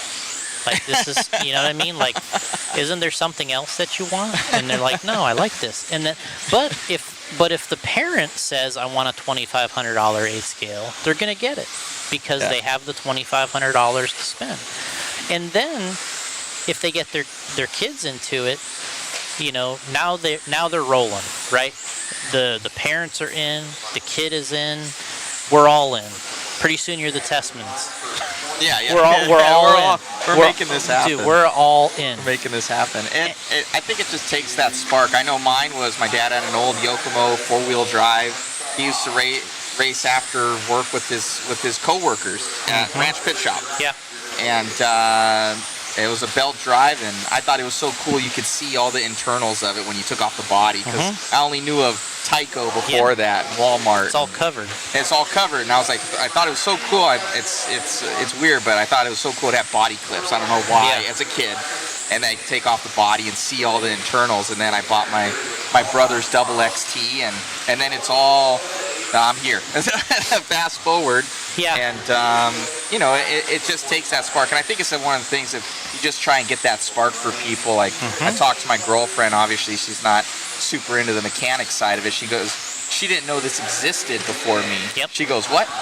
You guys race? And then people's eyes glaze over when I tell them what I do. What I tell them I tell them I'm a drug dealer for nerds. Yeah. That's basically, and that gets a joke, and then it's like, oh, well, what do you actually do? And it's I think what we're looking for is that spark, and to make the coverage look good enough so that people might have a spark to go and try something. I think where this kind of comes in is this coverage and other RC coverage is it kind of can. It to me, it gives it a little more credibility with the family, with everybody that's involved, because they can send family members places to watch the coverage. When we're here, we can watch what's going on in Cleveland, or and for all of us, it helps. It basically, to me, it makes the community very aware of what's happening in the sport and the business, and I think that it gives it a dimension that the racers appreciate. I think the racers appreciate the dimension that the coverage brings, because it makes them feel involved in something a little larger than it is. It feels a little larger than it is, especially when you're doing the Worlds. You're really a part of something that's a little bigger than maybe it really is, because it's covered in a way that makes it look that way. And I think that's where the coverage is important. So, one thing that had stood out to me when I was at Visions this year was, because when you're there, the driver's stand, when I'm standing on the driver's stand, you got the RC in front of me, and then behind you, there's the real rally cars, the electric rally cars, the UTVs, there's everything going on. So you turn around on the driver's stand, and you watch that, and then you turn on the other side of the driver's stand and you watch RC, and to me, I'm an RC guy, so when I'm on the driver's stand, I love the RC cars. Like, I'm watching it, and it's the best. And I look, and I turn around, and I'm watching the real rally cars and stuff, and I'm like, this kind of looks like it sucks. Like, the cars are slow, they have no traction. Like, if they performed like our RC cars, the drivers would all be dead, because they're so good. Like, the traction, the power, the acceleration. Like, they're trying to go up this hill behind us at Visions with the four-wheel drive rally cars, and it's like they're not going anywhere. It's like they're just spinning. So to me, I'm like, I turn around, I'm like, man, that looks like it sucks compared to RC. Like, I love RC. But then you go and see like the or the TV screens they have, and I watch RC on the television, the way it's being broadcast, and I'm just like, I don't like it as much. Like, I like it in person, and I like it on the driver's stand. And then I watch the real car on TV, and the way and I'm like, it looks so much better. The real thing looks really good in person, and I think it's because of how much it feels of the screen. It looks like you can understand the limitations better of the car, where the tires are spinning, and it fills the frame of the camera in one turn. The size, to me, the size helps on the screen, and in person, from the zoomed out level, when I'm watching it, this big. yeah, I didn't like watching the real cars from the driver's stand. They look terrible, and the RC cars just look amazing. So, but it flip flops once you go to video. So part of you guys' job is difficult, because I think these are hard to make look impressive on video, because you have to have in this, I think it's, you have to have a little bit of understanding or a little respect for how hard it is to drive a car well in RC. I think a lot of people have either driven a real car, or they've see how fast they're going, or they can reference how fast a race car is going and say, hey, if somebody's going 200 and I'm going 20, there's a big difference. Whereas I think when people see RC cars, they think it's easy. And they don't realize how difficult it is and how a pro driver makes it look. And until they've tried it or done it, then they go, oh, whoa, wait a second. Like, this is really hard. We've had that where you do look at it, or rookies or guys that are bashers, and they come and they go on a track and they're like, this was a little bit more difficult, like, than what I thought it was going to be, you know? And it's they kind of get a little bit humbled. I tell people all the time, I'm like, you got a guy like a Mayfield who I've seen so many times. They have qualifiers, they're 5 minutes or 6 minutes, whatever, in nitro. The main starts. It's like, in order for him to win, he'll probably have to run about 45 minutes. Sometimes he'll run the whole time with no mistakes. Sometimes maybe there'll be a mistake or two, but that'll make it a lot closer. You know, like if he makes a couple mistakes, this is gonna, be a lot closer. Now, if he can stay and not make any mistakes for 45 minutes or 60 minutes, you're gonna be really in the running here. And it's like, how many times? That's very difficult to do, especially 8-scale tracks, bumpy, ruts, big jumps, traffic, 17 cars on the track, not to make mistakes. And that's what a pro driver does in this business. But if you don't have a feel for it, if you've never tried it, you don't really know. You just think it looks kind of easy. You're like, oh, I could do that. Like, I've had people tell me that. I could do that. Okay. Yeah, it's what you're saying with that. We have I'm on BattleBots. I'm the driver of Lucky, and I'm considered a really good driver on there. I'm decent in RC as well, but a Mayfield or a Cavalieri or something, the hand-eye coordination with it, and you go to those guys and they might be better on the engineering side, but as far as their motor skills with it, it's horrible, and so you go there and you look like a badass, it's just one of those things where it's got tank steer. It doesn't have a bell crank, so it's a little bit different. You have reverse, so that's also different.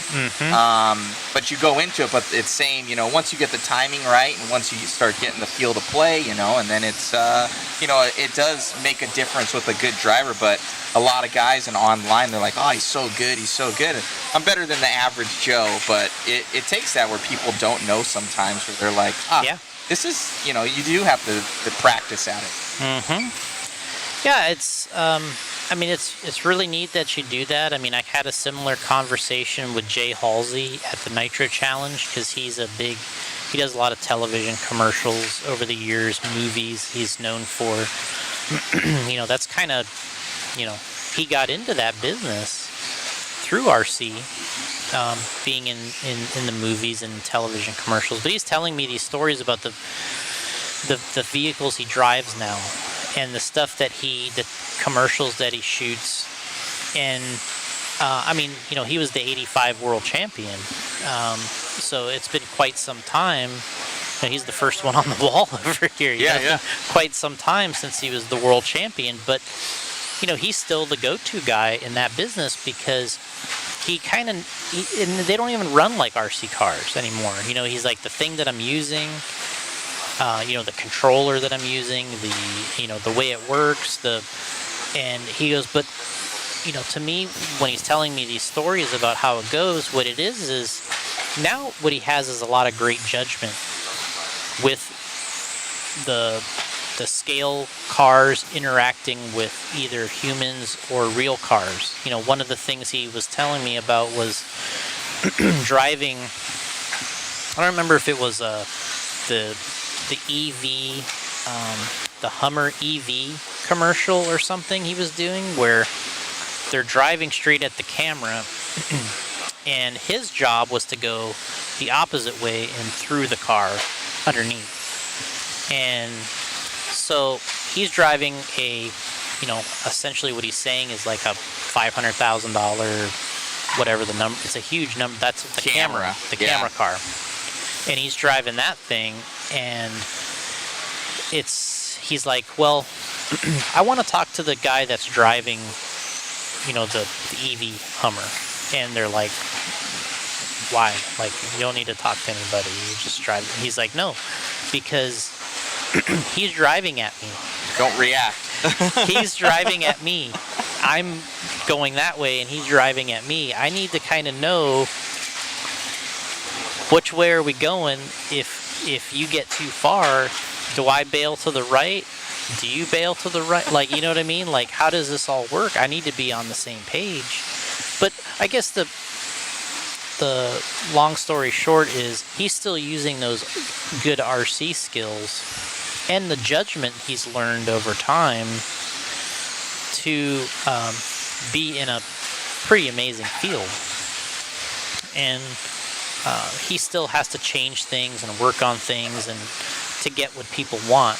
He was showing me golf commercials where they're like, yeah, we want you to sweep in front of the player as he's swinging, so he's shooting a commercial, so it's like they show him what they want him to do. The pro golfer isn't even around. They're saying, hey, he's going to be here, he's going to be swinging, here's the club, the ball, we want the camera to go here, and he's just like, well, if he hits this ball, is it going to hit the camera car? Like, you know what I mean? Like, he's like, I need to know a little bit here. Yeah. Like, but he's got the experience, he's got the RC experience, the timing to know. I can kind of foresee the issues and the trouble going on with this whole thing, and I want to kind of work it out because that's how we're not going to destroy the equipment, and that's how we're going to get the shot that you want. And because they're obviously trying to be greedy. Get us as close as you can. Get us, we want that thing like we want that ball to just barely clear. Yep. And he's like, well, there's a risk, how close, is our insurance on all this stuff or whatever, and he's telling me all these stories, which are so amazing. And ultimately he said, like, they got to the point where there was just like a scratch on the top of the thing from the ball, and how close? And he was like, "That's it." You know what I mean? That's as far as we can go. Man, oh man. And so yeah, he's a lot of RC experience, a lot of driving, getting used to different radio or controllers, whatever you want to call it. I'm sure you go through that. And how the thing works, but ultimately he's learned a lot of cool things in RC that probably give him still an edge in the business because all that experience of racing and being with other cars, the heat of the moment, the competition, because it's obviously nerve-wracking still, right? You're nervous, if you got a real car driving at you and he said that in that particular shoot with the car driving at him, there's only a couple inches on each side. Yeah. And he's got to drive, he's got to keep that thing going, and the guy's coming over the top, and they want that shot, and they don't want the car to run over the thing, destroy it all. And I'm sure it's pretty nerve-wracking because you could be in the lead in the worlds and have somebody pressuring you, but you also don't have a car coming at you. You're going, and it's like, it's kind of some pretty serious stuff. So.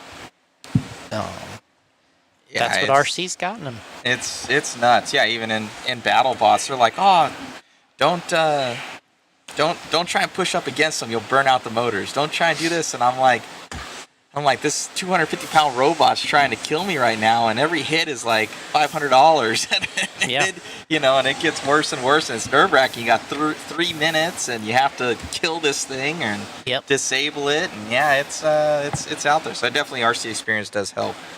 We got Gotti Jr. here. I don't know if you want to. What's that? Answer that. I don't. Yeah. Gotti. Jason, who's the GOAT of RC racing, and why do I think it's Joel Johnson? It's not Joel Johnson. I'm sorry. I mean, he's one of the best. There's no doubt about it. He's a world champion in two-wheel and on-road, but He's not the best. I'm sorry. Yeah, so it's Florida's T6.1 to T6.4. See how you're doing against your local competition. That's the best way. Both the cars are good. They just have slight changes with the rear end and the front. But yeah, guys, so we're all done for the day here, Jason. It's we've been talking for a long time. I think it's been like 2 hours. Yeah, everybody's like leaving leaving me out there. We gotta go. We gotta go get dinner. We gotta get out of here. It looks like Jason's actually bringing up the. That's not the right one. Number 8. Number 8. So he's number 8. You know which exact one it is. Jason's gonna be grabbing some glamour shots of some of Ken Wall. I think Ken Wall's World's car. Yep. Ooh, so that's gonna be pretty cool. So you can catch that on JConcepts Facebook. He's gonna be doing some glamour shots. So we got we got a PTZ camera set up. Yep. I need to get some audio set up here. But dude, it's been an amazing talk. I don't think none of us thought that we were going to get this deep into it. But a lot of people was like, this is some of the realest stuff, and it's good. And what else to do? It's practice day. It's and hopefully keep people entertained and whatnot. And I'm gonna keep trying my new green screen here. I kind of like it. It's working great. I think it's kind of sweet. It's working great. I'm happy with it. But yeah, so what do we have to look forward to, going into tomorrow? What's the schedule like? And when can people tune in? Yeah, 3 rounds of qualifying tomorrow. I think today they opened at 10. I think tomorrow they'll open a little earlier.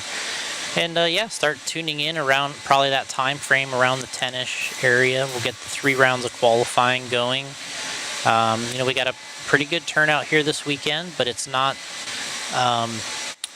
obviously, this is the end of the year, so it's the end of the series, the end of the year. We've had the Worlds here, we've had the 4 other events, and we still got a good turnout. So it shows you the strength of this facility. People like coming here. We're gonna have some points battles. We're gonna have some great points battles coming down to the wire. We got 2-wheel drive mod, 4-wheel drive mod, and 13.5. 4-wheel drive. Those are all going to be the last race is going to determine who the champion is in those classes. We got a couple guys that can win, so TQ and win gets you a lot in those classes. It can take you from maybe 3rd to 1st in the series, and that gives you the championship. We got some awards here from Stick It One that they built that stuff for us, so it's looking great, and I'm pretty excited about seeing how this kind of pans out. I mean, we got several guys in it for the win, and everybody kind of wants to improve. You want to get inside. You really want a top 5, no matter who you are. You kind of like to get in the top 5 of the points if you've run 3 races in the season. You don't want to really finish outside that as one of the major drivers. So we'll see. I think we're going to have some good battles, and we'll see who can take it. Yeah, we stop back in. I can do some more chatting, and we can bring the points up if you want. We could go over it. We could talk about the points a little bit and kind of set the stage, if you will, for the finals, and kind of let everybody know who's in contention and what they got to do. Yeah. Oh, I think we'll be talking more throughout the weekend. We'll try and get more people in here. And David, he's coming down tonight, Orner, and he's covered some events here, and he's going to help announce, and we're going to try and do a little bit more of. And what you were talking about earlier, that big team that we had, for the Worlds, we're trying to do, obviously that budget is not in this realm of what we had when we had 9 people. So we're trying to do it with 4, and then the girlfriends. That makes 5 and 6, and that helps with even taking pictures to putting their faces up and everything like that. But I think an integral part is Jason coming on, doing the photography side of it. And, I didn't see the, much of the value at the time because I'm in this world all the time, but seeing the analytics and the draw and, and how much better it is with that, with that coverage and having somebody of his caliber to do it in his style and having an announcer on and having this dual kind of conversation and talking with the people out there. I think that's another big aspect. So I think what Worlds did for us is not only, we got everybody said, okay, we'll get a massive amount of people, each of them the best in their field, Yeah. you know, per se, with years of experience, Yep. and then say, okay, which tidbits can we take from each one to make it better for a more normal stream, I should say. Yeah. So that's what we're trying to do. And you can see that that's made a difference. And you can see from your perspective, you can also see where it's like, man, we added this little thing, and man, that really kind of created another layer that we didn't have before. And yeah, I mean, it's people love photos. I do. I do love too. photos, Yeah. and I like looking at all the stuff. And I think everybody likes a photo of their equipment.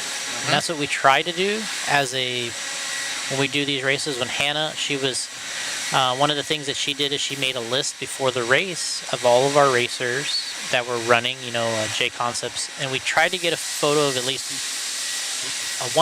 one photo of every one of our drivers at the races.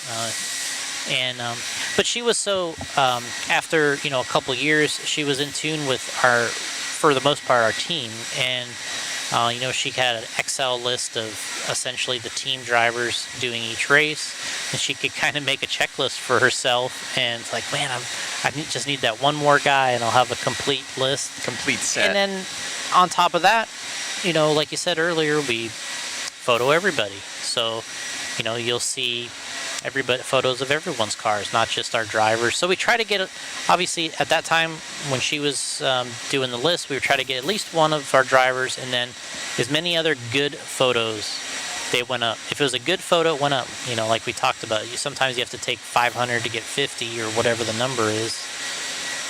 So yeah, and sometimes everybody ends up in one, and that's what our goal is, I guess.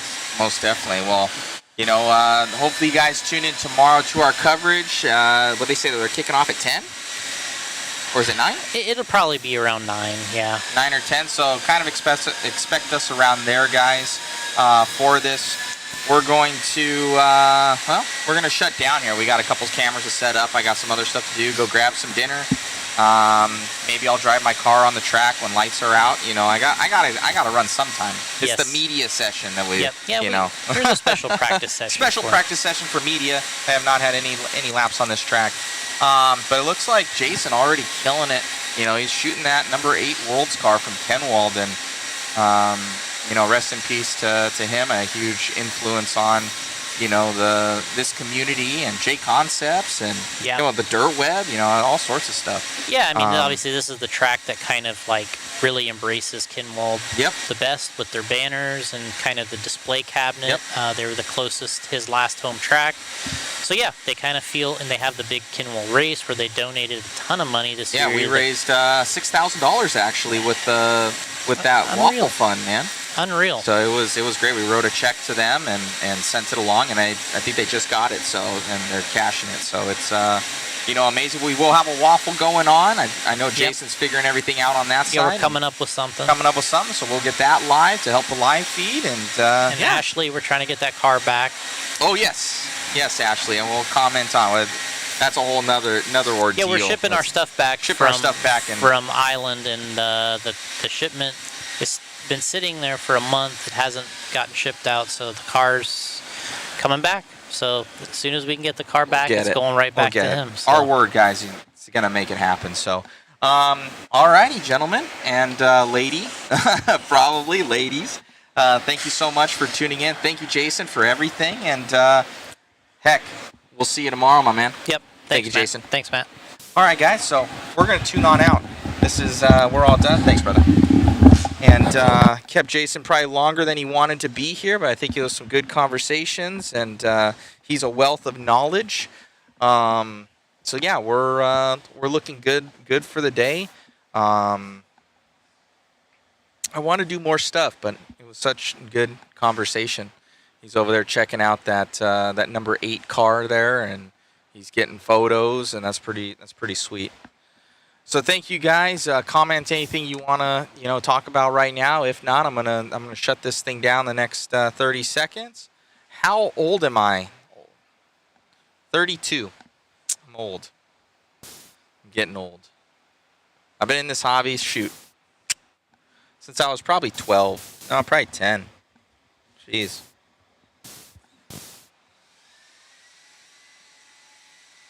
So, quite a long time I've been in the hobby. Young, oh man. Many years of experience in the hobby there. Not some of these guys. Jason's been in it much longer than me. He was in it in the 90s, like 94. I was born in 91. So, it's been a good day. Great job. I have my Mod Live Media shirt on. Oh, my man. Give me a hello. Yes, sir. Gotti Jr. Check out, I believe it's the RIP podcast. So go and check that RIP podcast. With Gotti and Jason, they do it up. Yeah, guys, we got Mod Live Media shirts that you guys can get. So...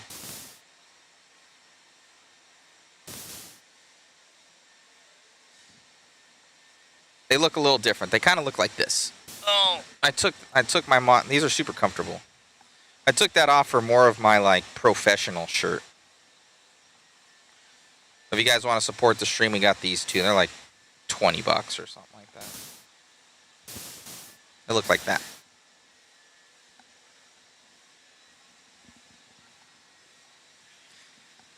Super comfortable.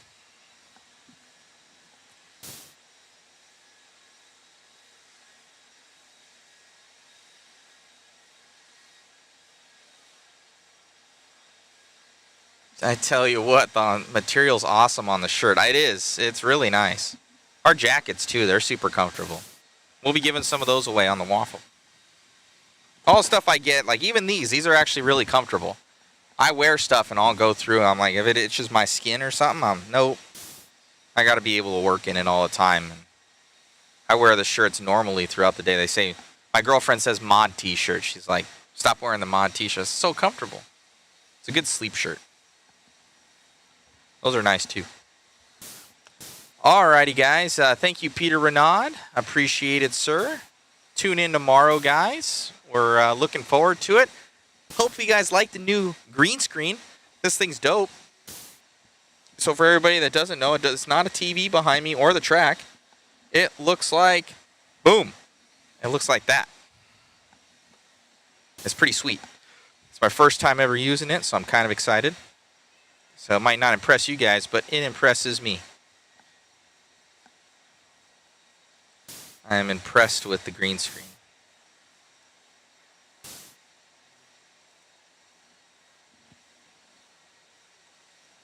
We got this cool JConcepts. I kind of like I like this background style with the zoomed photo. I think that's a good look. I really do like the Peter Renaud. The jacket is 12 out of 10. I know, my man. Looks professional. I know. I feel professional with the green screen. Yeah, this is green, so that's I didn't expect that. So, hey, it's like kind of cool. It's just a reflective underneath my hat.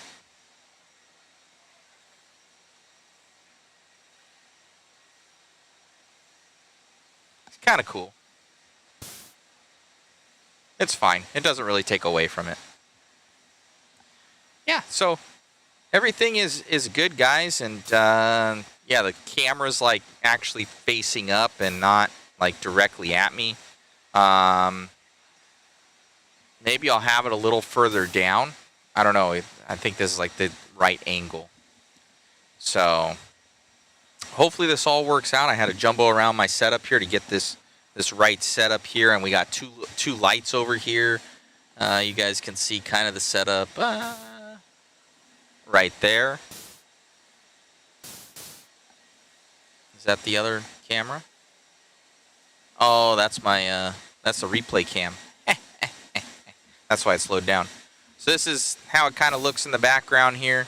You got your main cam up here. I've got one light here, and then another one's over here. And I got those. I have some bigger ones, but these are like nice travel size. So I kind of want to try and do this more, and I'm not going to be able to bring this green screen, but I might be able to bring a sheet with me or something like that.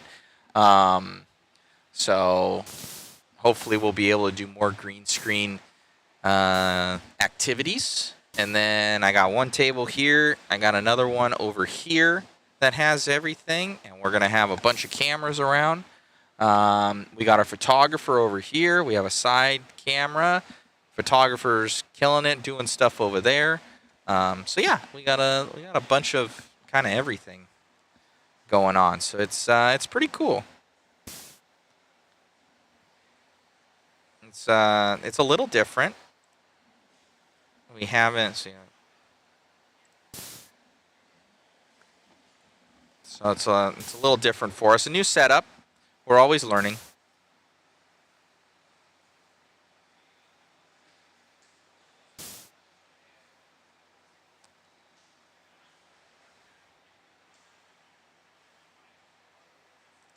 So, alrighty, guys. So I think we're pretty much good for today. We really appreciate everybody. People have dropped off here, which is cool. I know Jason's gone. He made the stream. Alrighty. Well, thank you to JConcepts.net again. Thank you to Hobby Action for all of the support. Everybody's rolling out of here, and we have to go get something to eat, and maybe I'll get a late night practice in here or something like that. We'll see. I haven't driven at all, so it's gonna be good. Probably not so good for my hopes this weekend of winning. All right, guys. Thank you so much. We'll talk to you guys soon. Have a blessed night. And we are